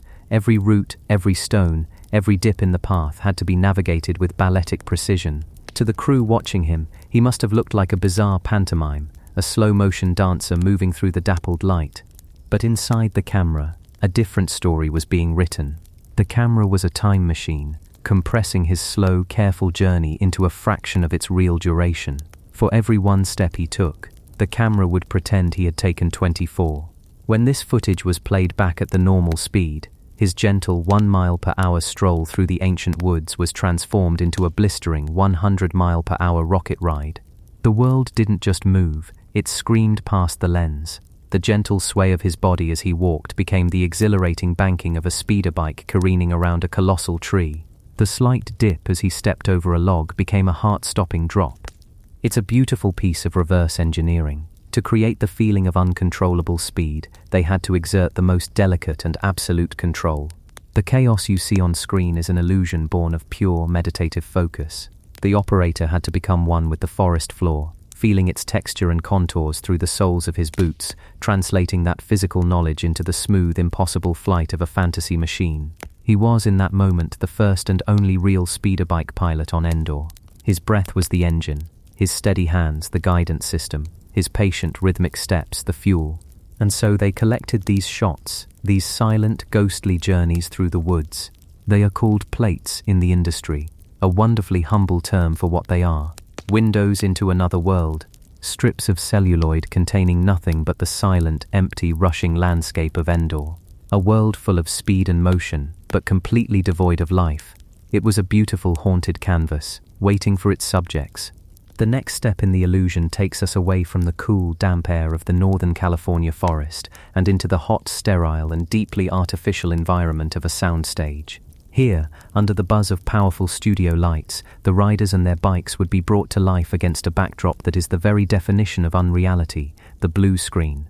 Imagine the contrast. From a world of infinite shades of green and brown, a world of complex organic textures, we move to a room painted in a single, uniform, vibrant blue. It's a color that exists almost nowhere in the natural world in such purity. It is the color of absence, a void that tells the camera, anything you see that is this exact color, you must later erase and replace with something else. It is a canvas of pure potential. In front of this electric blue void, the actors, Mark Hamill and Carrie Fisher, would sit on a mock-up of a speeder bike. This wasn't a functional vehicle, of course. It was a beautiful sculpture, a detailed prop mounted on a gimbal, a mechanical arm that could tilt and pivot. Crew members dressed in black would manually push and pull the bike, simulating the banks and turns. Wind machines would whip the actors' hair and clothes to create the feeling of forward momentum. They were acting in a vacuum, pretending to dodge trees that weren't there, reacting to laser blasts that were only pencil marks on a future animator's sheet. It is a testament to their skill that they could convey such genuine terror and excitement while sitting perfectly still in a bright blue room. The camera filming them was locked in place, its movements carefully calculated to match the perspective of the forest plates filmed weeks or months before. This was a process of immense precision. If the tilt of the studio camera was off by even a fraction of a degree from the tilt of the Steadicam in the forest, the illusion would shatter. The rider would look like they were floating unnaturally above the ground, a ghost in the machine. But filming the actors was only one piece of the puzzle. They now had two separate realities, captured on two separate reels of film. On one, a silent, empty forest rushes by at impossible speed. On the other, actors on a stationary bike react to an invisible world against a blue abyss. The true magic, the alchemical process of forging these two realities into one, happened in a place that was part darkroom, part laboratory. It happened inside the optical printer. To call the optical printer a machine for combining images is a polite understatement. It's more like a loom for weaving with light. It is a complex assembly of projectors and cameras, all pointing at one another, meticulously aligned on a single massive steel beam. It is a relic of a pre-digital age, a monument to analog artistry. Here, the illusion of Endor was not coded, it was cooked, it was exposed, frame by single frame, through a process as delicate and layered as a Renaissance oil painting. Let's follow one single frame of the speeder bike chase on its journey through this machine. First, you would take the background plate, the rushing forest. This film is placed in one projector. Then you take the film of the actor on the bike against the blue screen. This is placed in another. The process begins. The machine needs to create a silhouette of the rider and the bike, a perfect black cutout. This is called a matte. By using special high-contrast film and colored filters, the printer can look at the blue screen footage and generate a new piece of film that is pure black where the rider is and pure clear where the blue was. This is the first thread in our tapestry of light. They would then create an inverse of this, a holdout matte, which is clear where the rider is and black everywhere else. Now the weaving can begin. The raw, unexposed film sits in the camera part of the printer. First, the machine projects the forest background plate onto it, but it does so through the holdout matte, the one that is black everywhere except for the shape of the bike and rider. So only the forest is exposed onto the film, leaving a perfectly unexposed rider-shaped hole in the middle of the scenery. Then, the film is rewound in the camera with unbelievable precision, back to the exact same starting frame. Now, the matte is switched. The printer projects the footage of the actor on the bike, but this time, it projects it through the first matte, the one that is a black silhouette of the rider. This ensures that the light from the actor footage only lands in that perfectly shaped, unexposed hole left in the previous pass. The light from the blue screen background is blocked by the black silhouette, so it doesn't contaminate the forest that's already there. The film is exposed a second time, and when it is developed for the first time in one single unified image, a rider is flying through the forest. It is a moment of pure alchemy. Two separate worlds, one real and one artificial, have been married into a single believable reality. But the process is far from over. What about the shadow of the bike on the forest floor? That has to be created. Animators would hand-draw a soft, moving shadow, frame by frame, and that animation would be filmed and composited in as another layer. What about the flash of a laser blast? Another layer. The explosion when a bike hits a tree? Another layer. Each element required its own set of mattes, its own pass through the optical printer, its own careful alignment. A single, fleeting, 3-second shot in the final film might be composed of a dozen or more separate pieces of film, each one a thread woven into the final image. This process was painstaking, it was tedious, it was an art form that demanded the patience of a saint and the precision of a watchmaker. Sometimes a tiny speck of dust would get trapped between the layers of film, appearing as a giant boulder in the final shot, forcing the entire composite to be redone. Sometimes the colors wouldn't quite match, and the bike would have a faint blue halo around it, a ghostly artifact of the blue void it came from, known as blue spill. The artists at ILM fought a constant battle against the physics of light and film to sell this impossible lie, and they won. They created a sequence so visceral, so kinetic, that even today, in an age of seamless digital effects, it feels breathtakingly real. It feels real because in a way it is. It's built from a real forest, a real person walking, a real actor, and a real physical process of combining light and shadow. Its soul is analog. From the heart-pounding rush of the forest floor, our perspective now shifts. We tilt our gaze upwards, past the thick trunks of the redwoods, past the lower canopy of ferns and bay laurels, and up, up, up into the dizzying heights where the Ewok village is nestled. Here the challenge is not of speed, but of scale. The redwoods are immense, but the filmmakers needed to create a world that felt even grander, a sprawling city in the trees, with bridges and platforms stretching as far as the eye can see. To build such a set would have been impossible, so they turned to an illusionist's trick that is as old as cinema itself, elevated to an astonishing art form, the matte painting. A matte painting is, at its heart, a beautiful deception. It's a hyper-realistic painting, usually done on a large pane of glass, that is designed to blend seamlessly with live-action footage. The artist is a kind of visionary architect, painting extensions to the real world. Imagine the scene. You are looking at a shot of the Ewok village. In the foreground, C-3PO is being carried on a throne by the Ewoks across a real wooden platform built perhaps 20 feet off the ground. The actors are real. The platform is real. The trees immediately behind them are real. But everything else, the dozens of other huts receding into the distance, the winding rope bridges connecting them, the vast misty canopy stretching to the horizon, is not. It is oil paint on glass. The process is one of elegant simplicity and breathtaking skill. The artist, masters like Chris Evans or Michael Pangrazio, would set up a large sheet of glass between the camera and the real partial set. Looking through the camera's viewfinder, they would see the live-action set. They would then meticulously paint onto the glass, extending the scene. They would perfectly match the lighting, the color palette, the perspective, and even the atmospheric haze of the real forest. The texture of the painted bark had to perfectly match the texture of the real bark. The way the painted light filtered through the painted leaves had to mimic the way the real sunlight fell on the set. Where the live action was meant to appear, the artist would simply not paint. They would leave that area of the glass perfectly clear, or sometimes paint it flat black. When the scene was filmed, the camera saw both the real set through the clear part of the glass and the painted extension surrounding it, capturing both on a single piece of film. The illusion is so perfect that your brain simply accepts it as one cohesive environment. In other, more complex shots, the painting would be created separately in a studio. The artist would paint the fantastical elements, leaving a black space where the actors would later be inserted using the same optical printing techniques as the speeder bikes. A shot of the Millennium Falcon landing on a massive platform high in the Endor canopy is a perfect example. The platform, the ship, the surrounding village, it's all a magnificent painting. Only the small area of the ramp and the figures of the actors walking down it are live-action footage, carefully composited into that black void the painter left for them.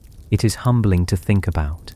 A sprawling city in the trees, a world that feels miles wide and immerses us completely in its reality, was in truth a 4-foot-wide sheet of glass in a quiet studio, brought to life by the patient hand of a master painter. It is a form of magic that requires no computers, no algorithms, just a deep understanding of light, shadow, and perspective, and an artist's soul. The paintings are the quiet, unsung heroes of Endor, giving it the sense of history, scale, and breathtaking beauty that makes it feel like a real place you could visit, if only you knew the way. We have crafted the illusion for the eyes. We have created speed from slowness and scale from paint, but Endor is still silent. A world, no matter how visually stunning, is only half real until we can hear it. The final, and perhaps most crucial layer of the illusion is the soundscape. It is the work of a sonic architect, the legendary Ben Burtt. His job was not simply to record sounds, but to invent them, to create a sonic vocabulary for a universe. And for Endor, This meant a delicate balancing act, blending the familiar, organic sounds of a real forest with the utterly alien sounds of imperial technology and native creatures. Let's return to the speeder bike. We have seen how it was created visually, but what does it sound like? That iconic high-pitched whine, Doppler shifting as it whips past the camera, is a sound etched into our collective consciousness. But it wasn't born in a synthesizer. It was born in the real world, a collage of familiar noises, repurposed and reimagined. Ben Burt was a collector, a sonic archivist. He traveled with a microphone instead of a camera, capturing interesting sounds the way a naturalist might collect specimens. The core engine sound of the speeder bike is the sound of a P-51 Mustang, a World War II fighter plane, combined with the sound of a P-38 Interceptor. The high-pitched whine is the recording of a faulty motor on an old film projector. He blended these sounds, altering their pitch and speed, layering them to create something new. It feels alien, and yet it has a subconscious familiarity. We hear the airplane, the straining motor, and our brain translates that into a feeling of mechanical power and speed. The same philosophy was applied to every sound.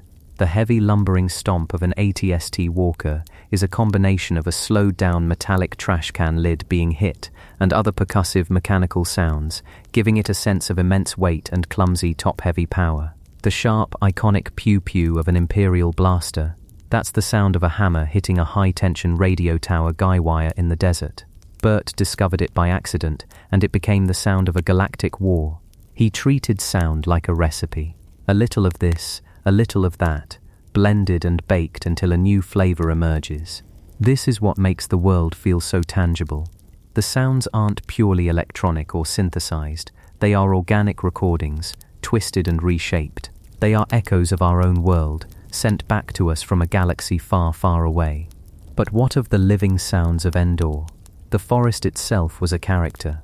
Burt and his team recorded hours of real forest ambience, wind in the trees, bird calls, insect hums, to create the foundational sonic bed.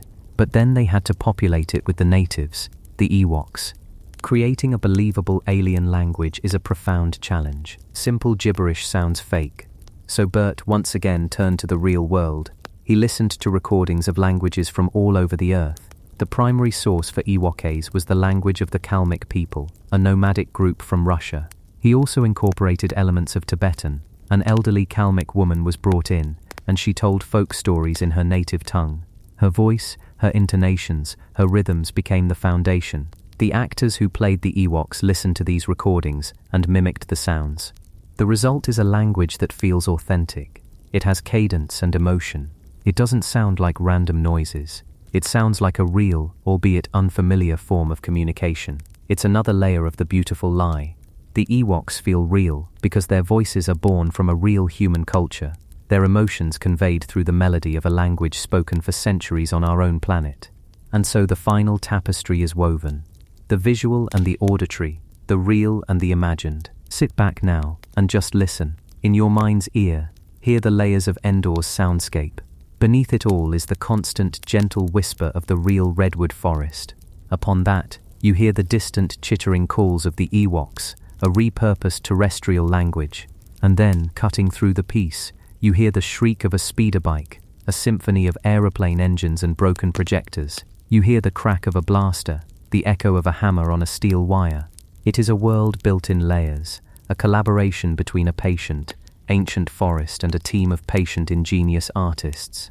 They didn't just film the Redwoods, they listened to them. They studied their light.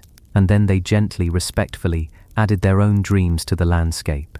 They painted on its canvas. They sang into its silence. They created an illusion so complete, so full of life and wonder, that for generations we have willingly and joyfully believed it.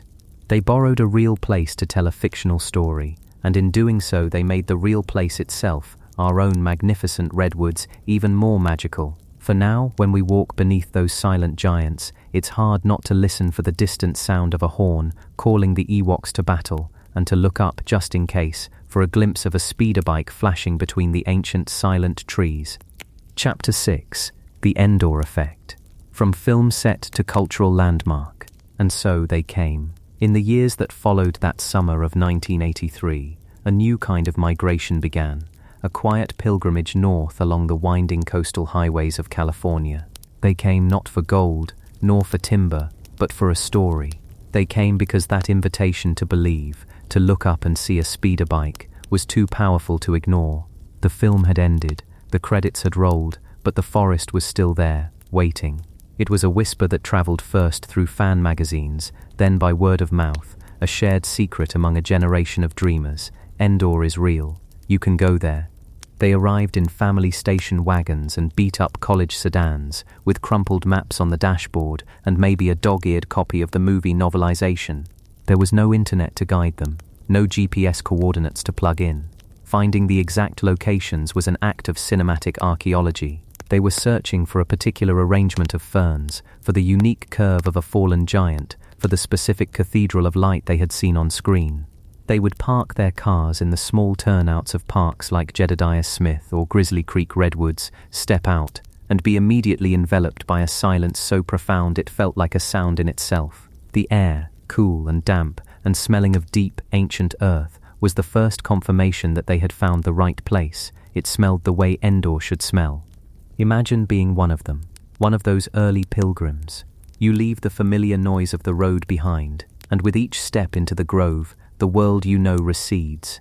Your footsteps, which echoed on the asphalt, are now muffled by a carpet of fallen needles, a russet-colored softness that has been accumulating for centuries. You are walking on layers of time. The light changes completely. It is no longer the broad, open light of the sky, but 1,000 shimmering spotlights piercing a high green canopy. The sun doesn't shine on you directly. It filters down in shifting dusty beams, making the ferns on the forest floor glow with an almost supernatural luminescence. You crane your neck back, and back, and back, until your spine aches, trying to see the tops of these trees. And you can't. They simply disappear into the sky, their crowns lost in the coastal mist that so often shrouds them. It is a lesson in humility, taught by a living thing. These trees were ancient when the Roman Empire rose, they were titans when the Magna Carta was signed, and they stood here, in this exact spot, silent and patient, while a film crew strung up cables and aimed cameras at them. And they are here now, watching you. Those first fans would wander, often for hours, comparing the landscape before them to the images seared into their minds. They were looking for that clearing where the speeder bikes crashed, for the hollowed-out log that might have been an Ewok's hiding place. They'd run their hands over the bark of a redwood, a surface unlike any other tree. It's not rough and jagged, but fibrous and surprisingly soft, deeply fissured with vertical canyons that seem to hold the shadows of millennia. It feels less like bark, and more like the hide of some immense, sleeping animal. They were touching the set, yes, but they were also touching something far older, something that felt sacred. The line between the real and the imagined didn't just blur, it completely dissolved in the green, misty air. For a moment, they weren't tourists in a state park. They were visitors to another world, half expecting to hear the snap of a twig and see a small, furry head peek out from behind a sorrel leaf. This influx was, at first, a curiosity to the small, surrounding communities. Towns like Crescent City, Auric, and the small settlements along the Avenue of the Giants had long been defined by two things: the immense, seemingly endless forest, and the industries that harvested it. Logging was not just a job, it was a culture, a history written in sawdust and steel. The tourism that existed was a quieter affair, catering to campers, hikers, and fishermen, people who sought the solace of the wild. But this new wave of visitors was different. They weren't just here for the trees, they were here for the trees that had been on Endor. You can almost picture the conversations in the local diners and hardware stores. A family from Ohio asking a waitress for directions not to a trailhead, but to the Ewok forest. A store owner noticing a sudden demand for anything with a redwood on it, especially from young people with movie t-shirts. At first, it was likely met with a bit of bemused confusion. These were the same trees they'd seen their entire lives, the backdrop to their everyday reality. To have people travel thousands of miles, with a reverence usually reserved for cathedrals, to look at a specific grove because it had been in a science fiction movie. It must have seemed strange, this sudden fame. But soon, that confusion gave way to a slow, dawning understanding. This film had done something extraordinary. It had taken their home and projected it onto the global stage, reframing it not as a source of timber or a simple campground, but as a place of myth and magic. A local gift shop owner, perhaps, was the first to take the leap, putting a hand-painted sign in the window, "Welcome to Endor." Maybe they stocked a few fuzzy bear-like toys next to the traditional Redwood burl clocks and postcards, and they sold out. Slowly, tentatively, the towns began to lean into their newfound identity. It was a delicate dance. They were proud of their heritage, of the rugged self-sufficiency that defined life on the Redwood coast. But here was a new story being told about their home, a story of heroism and wonder, and it was bringing the world to their doorstep. The name Endor started appearing on motel signs, on the menus of local cafes. It became a shared language between the locals and the visitors, a bridge between the reality of this place and the fiction that had made it famous. A simple question, "Are you here to see Endor?" could open up a conversation, a sharing of wonder. This phenomenon, however, presented a far more complex challenge for the true custodians of the forest, the National and California State Park Services. Their mission has always been a paradox, a balancing act on a knife's edge. They are tasked with preserving these natural wonders, unimpaired for the enjoyment of future generations. It means they must protect the forest from people, while also making it accessible for people. It is a profound and difficult responsibility. Before 1983, the visitors to the Redwood parks were largely self-selecting. They were often naturalists, seasoned hikers, people who already understood the quiet etiquette of the wilderness.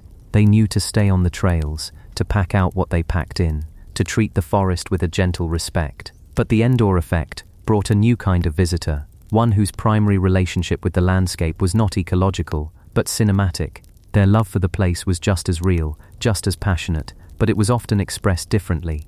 They wanted to stand in the exact spot. They wanted to recreate the shot. This meant leaving the carefully planned trails and venturing into the delicate undergrowth. A single person stepping off a path seems harmless enough. But when thousands of people, then tens of thousands, all step off the path in the same area to get a photo next to a specific fallen log, the consequences can be severe. Let's shrink down for a moment to the scale of the forest floor. That soft, springy ground beneath the redwoods is not just dirt and needles. It is a living, breathing community. It is a complex web of mosses, lichens, fungi, and trillions of microorganisms. It is riddled with the tiny, delicate root systems of ferns, of sorrel, of the redwood seedlings themselves. The ground is porous and airy, designed by millennia of natural decay to absorb the immense amounts of rain and mist that define this climate, holding water like a sponge and feeding it slowly to the shallow roots of the giant trees. When a human foot steps on this ground, it compacts it. The air is squeezed out, the delicate structures are crushed, the sponge hardens. Water, instead of soaking in, begins to run off the surface, taking precious topsoil with it. The tiny feeder roots of the giant redwood, which spread out just below the surface, can be damaged or even suffocated. One set of footprints is a minor injury. 1,000 sets of footprints, day after day, year after year, in the same unsanctioned spot, is a chronic illness for the forest floor. The park rangers, these quiet guardians, saw this beginning to happen. They saw new unofficial social trails being beaten into the landscape, radiating out from the parking lots toward the most recognizable groves. They saw the vegetation around the base of certain hero trees, trees that had been prominently featured in the film, being trampled into mud. It was a love that was threatening to destroy the very thing it cherished. This was not born of malice, it was born of enthusiasm, of a deep desire to connect with a story. But the forest doesn't distinguish between intentions, it only registers the impact. So the Park Service had to adapt. Their response was not one of prohibition, but of gentle, clever redirection. They understood that you couldn't simply tell people no. You couldn't forbid them from loving this place for the reasons they did. Instead, you had to harness that love. You had to educate. New signs began to appear, not just identifying plant species, but explaining the fragility of the ecosystem. Rangers leading guided walks, who might have once focused solely on the natural history of the redwood, began to incorporate the story of the filming. They would acknowledge the magic of Endor, validating the visitor's experience, and then pivot to the real magic of the forest. They would say, in essence, yes, this is the place, isn't it incredible? And here's why it's so fragile. Here's how we can all work together to protect it, so that this place can continue to inspire people for generations to come. In some areas, they built new infrastructure. Low, unobtrusive boardwalks were constructed to guide visitors through the most sensitive and popular groves. These elevated walkways are a brilliant piece of engineering, both practical and philosophical. They allow thousands of people to pass through the heart of the forest, to be fully immersed in its grandeur, while their feet never once touch the delicate ground below. The boardwalk allows the ferns to grow right up to the edge. It allows the rain to soak into the soil. It allows the forest floor to breathe. It is a path of respect. It lets us be visitors, observers, without becoming intruders. Over time, this careful management, this blend of embracing the story while educating about the science, began to create a new kind of culture around the parks. The film became a gateway. People might come for Endor, but they would leave with a newfound appreciation for the coast redwood, Sequoia sempervirens. They would arrive as film fans and depart as amateur naturalists. Their sense of wonder expanded from the cinematic to the biological. They learned that the real forest was, in its own way, even more incredible than the fictional one. Endor, after all, was a forest. But the redwood forest is an entire interconnected world, a system of breathtaking complexity. They learned that the redwoods themselves create their own weather, pulling moisture from the coastal fog with their millions of needles, a phenomenon called fog drip, and watering the plants below them even in the dry season. They learned about the bizarre banana slug-eating salamanders that live their entire lives high in the canopy, never touching the ground. They learned about the mycorrhizal fungi, the vast underground network that connects the roots of the trees in a silent subterranean internet, sharing nutrients and information. They learned that the fallen logs, the very ones they sought out from the film, were not dead things, but nurse logs, cradles for new life, their decaying wood providing the perfect nursery for the next generation of hemlock, of huckleberry, of redwood seedlings. The very name Endor began to sink into the public consciousness, becoming inextricably linked with the redwoods themselves. For an entire generation, and the ones that followed, the two became almost synonymous. Mention the redwood forest to someone who grew up in the 80s or 90s, and the first image that often comes to their mind is not of a national park, but of a speeder bike weaving through colossal trunks. The film didn't just borrow a location, it permanently altered its cultural identity. This is a profound thing. A landscape is more than just its geology and its biology. It is also the sum of the stories we tell about it. The Grand Canyon is not just a gorge, it is a symbol of geological time and the American West. The Mississippi River is not just a waterway, it is the artery of a nation's history and literature. By setting its climactic struggle between a technological empire and a forest-dwelling people in the heart of the Redwoods, Return of the Jedi added a powerful new layer of myth to this ancient place. It gifted the forest a narrative of rebellion, of nature's resilience against overwhelming industrial force. It's a story that resonates deeply with the real-life conservation battles that have been fought to save the last remaining old-growth redwood groves from logging. The empire, with its walkers and its sterile grey machinery, was not such a far-fetched metaphor for the clear-cutting technologies that had felled over 95% of the original 2-million-acre redwood forest. The Ewoks, small and primitive but deeply connected to their environment and fiercely protective of it, became unlikely folk heroes for the cause of preservation. This cultural fusion was a double-edged sword, a complex blessing that conservationists and park managers continue to navigate to this day. On the one hand, the fame was an incredible boon. It brought unprecedented global attention to the cause of redwood conservation. An organization like the Save the Redwoods League, which had been working diligently for decades, suddenly found it had a new, powerful, and accidental piece of promotional material. It was easier to raise money to save a forest that people already had an emotional connection to. A child who dreamed of visiting Endor might be more inclined, as an adult, to donate to a cause that protected it. The movie created an army of allies for the trees, even if they didn't know it. It democratized the awe of the redwoods, making them accessible and beloved to people who might never have otherwise sought them out. On the other hand, this fame risked trivializing the very thing it celebrated. It created a set of expectations that the real forest could never quite meet. Some visitors would arrive and feel a subtle sense of disappointment that there were no visible remnants of Ewok villages, that the forest was, well, just a forest. The cinematic lens can sometimes create a barrier to seeing what is actually there. If you are only looking for props from a movie, you might miss the real wonders, the flash of a Stella's jay, the intricate geometry of a fern frond unfurling, the way the mist catches in a spider's web, turning it into a string of pearls. There is also the challenge of commercialization. The Endor effect inevitably led to a commodification of the experience.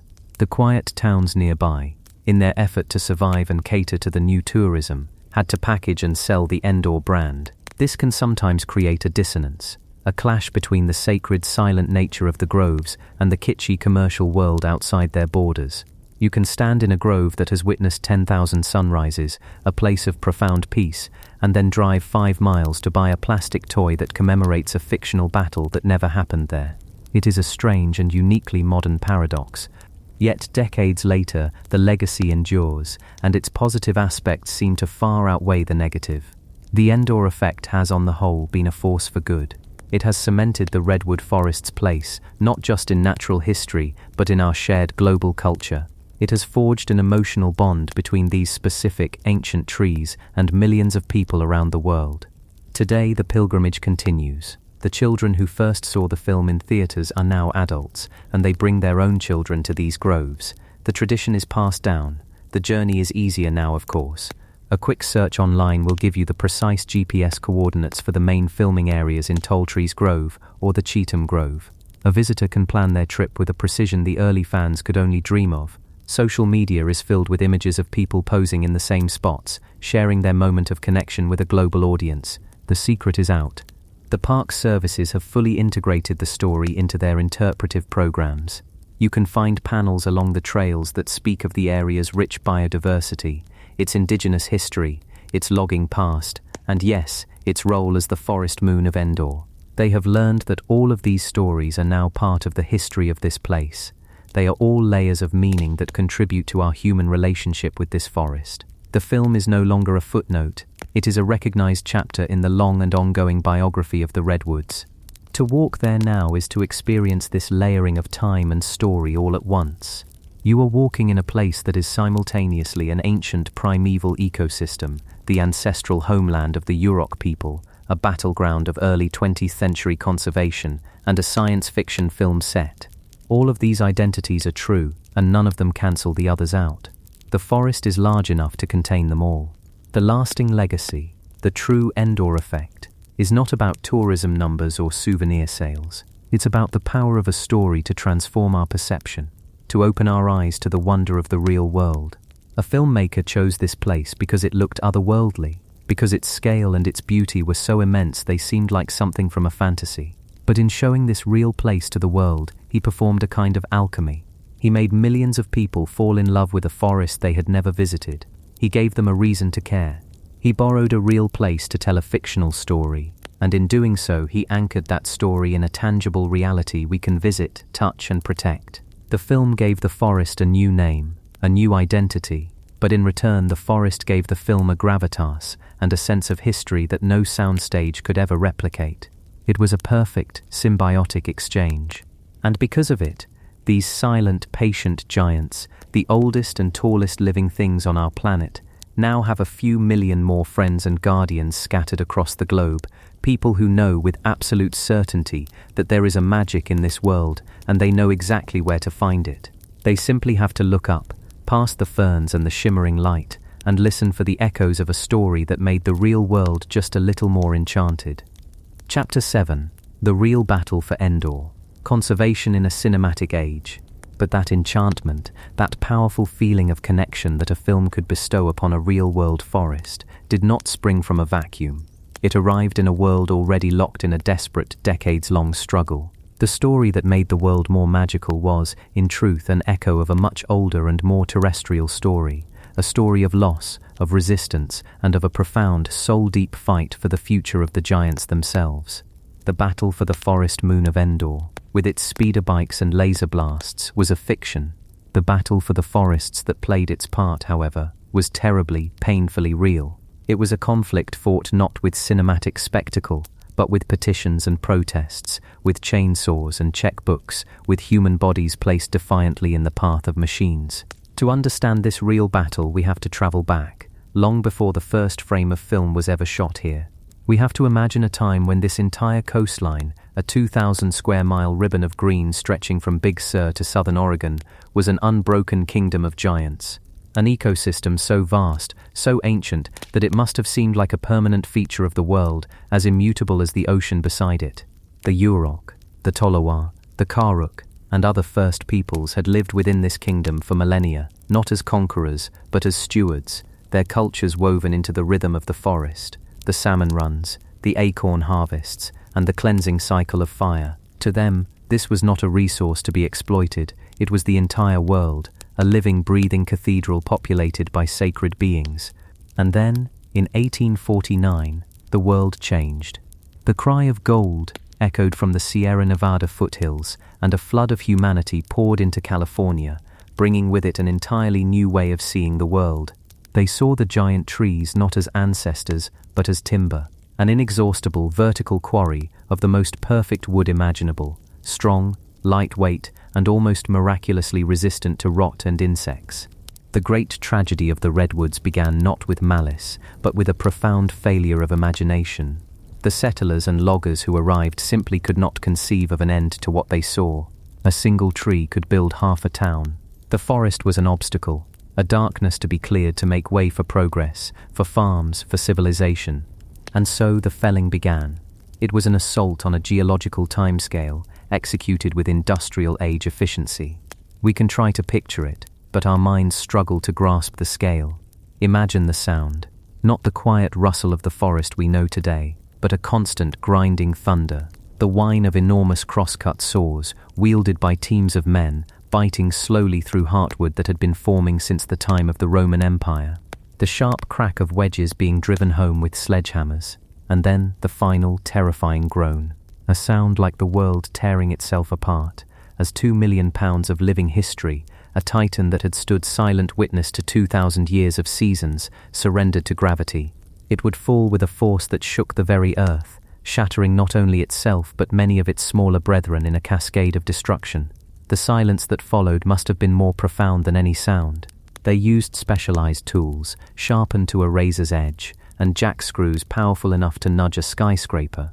They laid entire railway lines deep into the forest, just to haul the colossal logs out. Photographs from the era are surreal. Men stand, dwarfed and proud, in the cavernous notches they've cut, or pose with their families inside the hollowed-out stumps, which are larger than the cabins they lived in. It looks like a war against nature, but to them it was simply work. It was industry. By the turn of the 20th century, the seemingly endless forest was vanishing at a breathtaking rate. 90% of it was already gone. The kingdom was being dismembered, grove by grove, valley by valley. The quiet, patient work of millennia was being undone in the span of a single human lifetime. It was in the face of this astonishing destruction that the first resistance formed. Not a rebellion of woodland creatures, but a small group of scientists and conservationists who possessed the one thing the loggers lacked, a different kind of vision. In 1918, 3 men, paleontologist John C. Merriam, zoologist Madison Grant, and museum president Henry Fairfield Osborn, were driving through the heart of what was left of the Redwood country. They were on a mission, trying to comprehend the scale of the logging. What they saw horrified them. They saw not just the felling of trees, but the erasure of a world. They understood that what was being lost was not just wood, but a living library of biological and climatic history, a unique ecosystem that once gone could never be recreated. Camping that night, amidst the grandeur of a surviving grove, they made a pact. They would not let this happen. They would fight back. From that campfire meeting, the Save the Redwoods League was born. Their strategy was revolutionary for its time, and achingly pragmatic. They could not stop the logging industry, which was the backbone of the entire regional economy. The state and federal governments were not yet interested in large-scale preservation, so they decided to do the only thing they could. They would buy the forest back, one tree at a time if they had to. It was a monumental, almost quixotic task. They were like art collectors trying to purchase individual brushstrokes from the Mona Lisa while it was actively being painted over. They used their scientific credibility and social connections to appeal to wealthy philanthropists and the general public. They framed the Redwoods as America's natural treasures, comparing them to the great cathedrals of Europe, urging people to help save these living monuments. Their approach was not one of angry protest, but of reverent persuasion. They would identify the most magnificent, most ecologically vital groves that were slated for logging, the crown jewels, and then they would launch a frantic fundraising campaign to purchase them before the saws arrived. Imagine the quiet desperation of it. A race against time, measured in donation checks and timber contracts. Each grove they saved was a miracle. Bull Creek Flat, which would become the heart of Humboldt Redwood State Park, was purchased with a massive donation from John D. Rockefeller Jr. He called it the finest forest of its kind in the world. Other groves were saved by school children pooling their pennies, by women's garden clubs holding bake sales, by families memorializing loved ones. Each preserved grove became an island of ancient life in a sea of clear cuts. The Avenue of the Giants, that famous scenic highway we can drive today, is not a contiguous ancient forest. It is a carefully curated corridor, a string of these rescued groves purchased and stitched together by the League over decades. It is a monument not only to the trees but to the foresight of those who saved them. This painstaking work continued for half a century. The League, along with other organizations, managed to protect some of the most spectacular examples of the old-growth forest, which eventually formed the basis for the state and national parks we know today. Redwood National Park, officially established in 1968, was itself a strange and fragile creation. It wasn't a single massive block of protected land like Yellowstone. It was a patchwork, a gerrymandered collection of existing state parks and newly acquired tracts of land, often with privately owned timberlands right beside them, or even inside the park's authorized boundaries. The park protected the trees, but the watersheds that sustained them often remained vulnerable. Logging on the steep slopes above the protected groves sent torrents of silt and debris into the rivers during winter rains, choking the salmon streams and destabilizing the very ground the giants stood upon. It was a partial victory, an uneasy truce. The destruction had been slowed, but it had not been stopped. The machine of the timber industry was still hungry.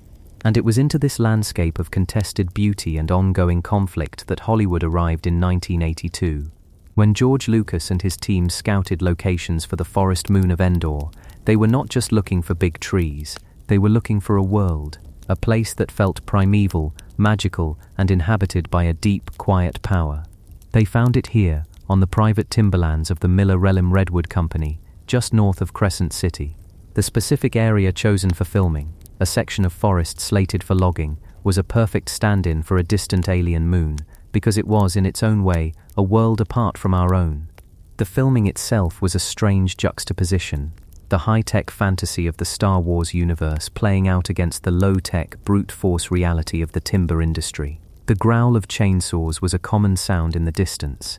The very ground where Ewoks would fight stormtroopers was in a few years destined to be a clear cut. The film crew's presence was a temporary, surreal interruption in the forest's scheduled execution. And then, in 1983, Return of the Jedi was released. To the vast majority of the global audience, Endor was just a wonderfully realized fantasy world, a backdrop for an epic story. But for those who knew, and for a generation of children who would grow up and learn, the film did something profound and unintended. It performed an act of global myth-making.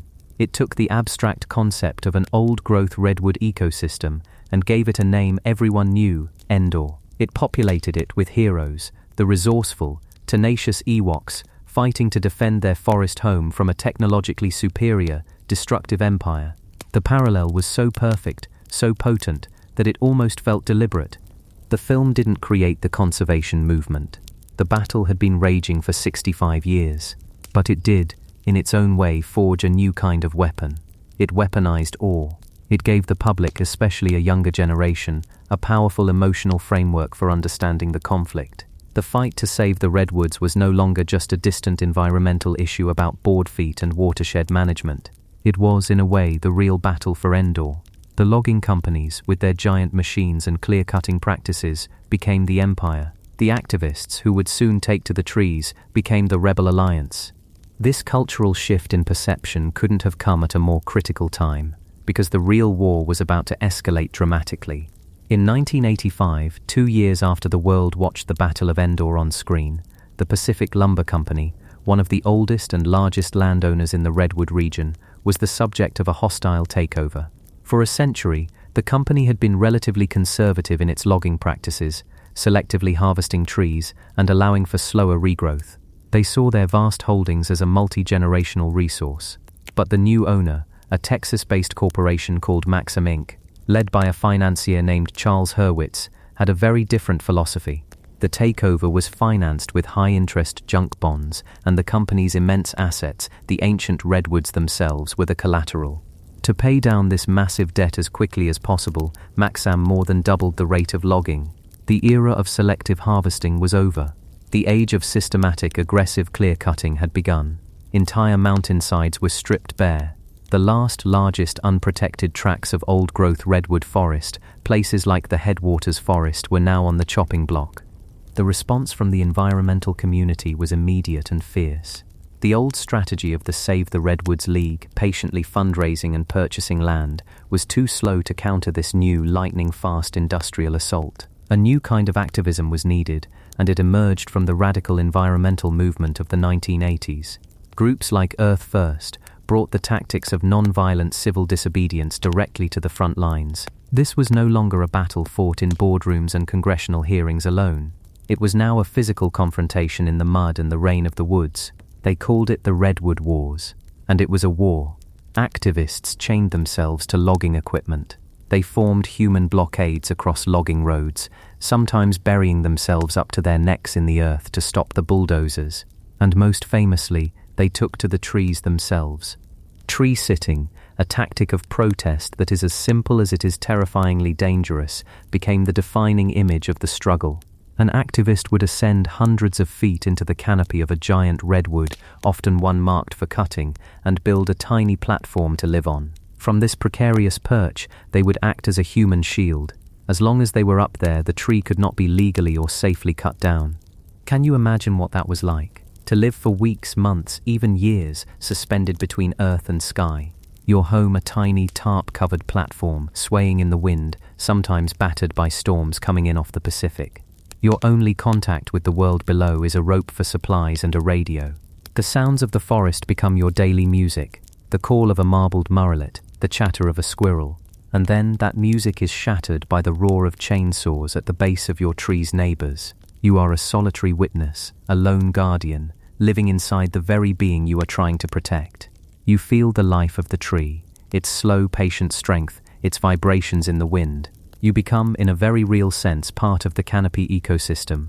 The most famous of these tree sitters was a young woman named Julia Butterfly Hill. In December of 1997, she ascended a 1,000-year-old redwood that the Pacific Lumber Company was about to cut down. They had nicknamed the tree Luna. Julia planned to stay for a few weeks. She ended up living on a tiny platform, 180 feet in the air, for 738 days.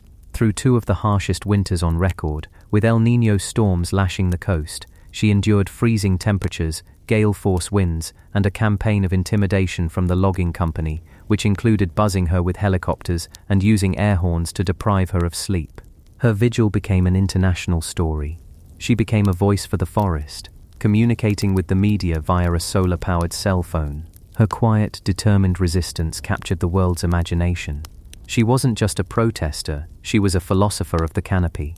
She spoke of the wisdom of the forest, of the interconnectedness of all life, of the need to find a new way to live on this planet. Her struggle personalized the entire conflict. It wasn't about abstract percentages of old growth anymore. It was about Julia and Luna. It was a story of David and Goliath, a single determined young woman against a multi-billion-dollar corporation. Her action, and the actions of hundreds of other anonymous activists who faced arrest, harassment, and violence, brought the Redwood Wars to a head. The public pressure became immense. The story of the destruction of the Redwoods was on the nightly news. The comparison to Endor was no longer just a fun piece of trivia. It was a potent political and cultural symbol being used in editorials and at protest rallies. Did it have a direct effect? It's impossible to quantify, but it's undeniable that the cultural soil had been tilled. A generation that had grown up with Star Wars was now watching a real-life version of that story play out, and they understood the stakes intuitively. The film had provided a shared language of myth that made the real-world conflict comprehensible and emotionally resonant on a global scale. Finally, after years of bitter conflict, a deal was struck. In 1999, thanks to a combination of intense activist pressure, public outcry, and political negotiation, the federal and state governments purchased the headwaters forest from Maxim. It was a landmark victory, preserving the largest remaining unprotected old-growth redwood grove on the planet. Julia Butterfly Hill descended from Luna, having secured a separate agreement to protect the tree and a small buffer zone around it. The most intense phase of the Redwood Wars was over. An uneasy peace settled over the forest. But the battle for Endor was not won. It had simply shifted to a new, more insidious front. The threats to the redwoods in the 21st century are no longer as simple as a logger with a chainsaw. They are quieter, more pervasive, and far more complex. The new empire is not a corporation, it is a changing climate. One of the greatest ironies is that the redwoods, these masters of the water cycle, are now facing the threat of drought. A mature redwood can draw hundreds of gallons of water from the soil every day, but it also gets up to 40% of its water directly from the air, from the dense coastal fog that blankets this region. They are fog drinkers. Their intricate needle structure is perfectly designed to comb moisture from the passing clouds, a process called foliar uptake. This water drips to the forest floor, sustaining not only the tree itself, but the entire ecosystem of ferns, sorrel, and salamanders below. But in recent decades, scientists have recorded a startling decline in the frequency and density of that coastal fog, a reduction of more than 30%. As global temperatures rise, the differential between the cool ocean water and the warmer land air which generates the fog is changing. The fog belt is shrinking and lifting. For the giants, it's as if their primary source of hydration is slowly being turned off. They are becoming thirstier, more stressed. This stress makes them more vulnerable to other threats like pests and disease. And then there is the threat of fire. For a long time we thought of the redwood forest as being essentially fireproof.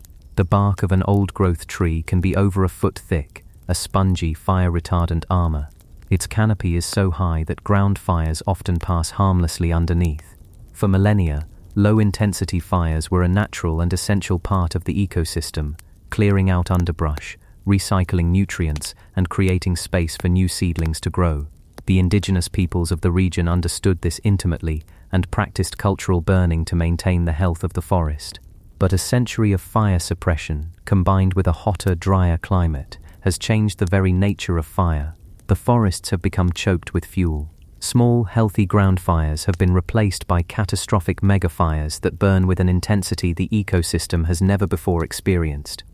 In 2020, the Castle Fire swept through Big Basin Redwood State Park, the very first grove saved by the preservation movement back in 1902.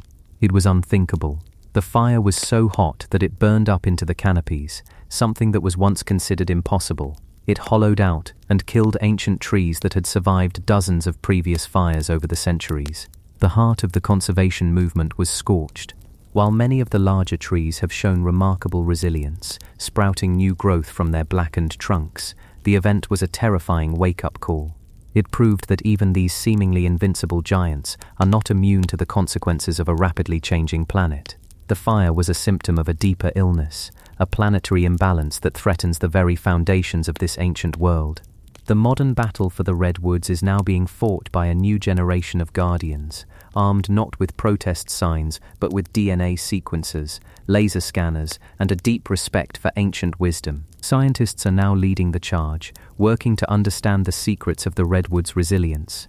The Redwood Genome Project, a massive undertaking, has sequenced the entire genetic code of both the coast redwood and the giant sequoia. Their genomes are enormous, nearly 10 times the size of the human genome, and incredibly complex. Somewhere within that code lies the blueprint for their longevity, their size, and their ability to withstand disease and changing conditions. By reading this ancient biological text, scientists hope to identify the most resilient trees and use their genetics to guide reforestation efforts. Other researchers, known as canopy scientists, have become the modern-day explorers of this vertical world. Using ropes and harnesses, they ascend into the redwood canopy, a place that was, until recently, as unknown to us as the deep sea. And what they've found there is astonishing. It's not just branches and leaves, it is a whole other world.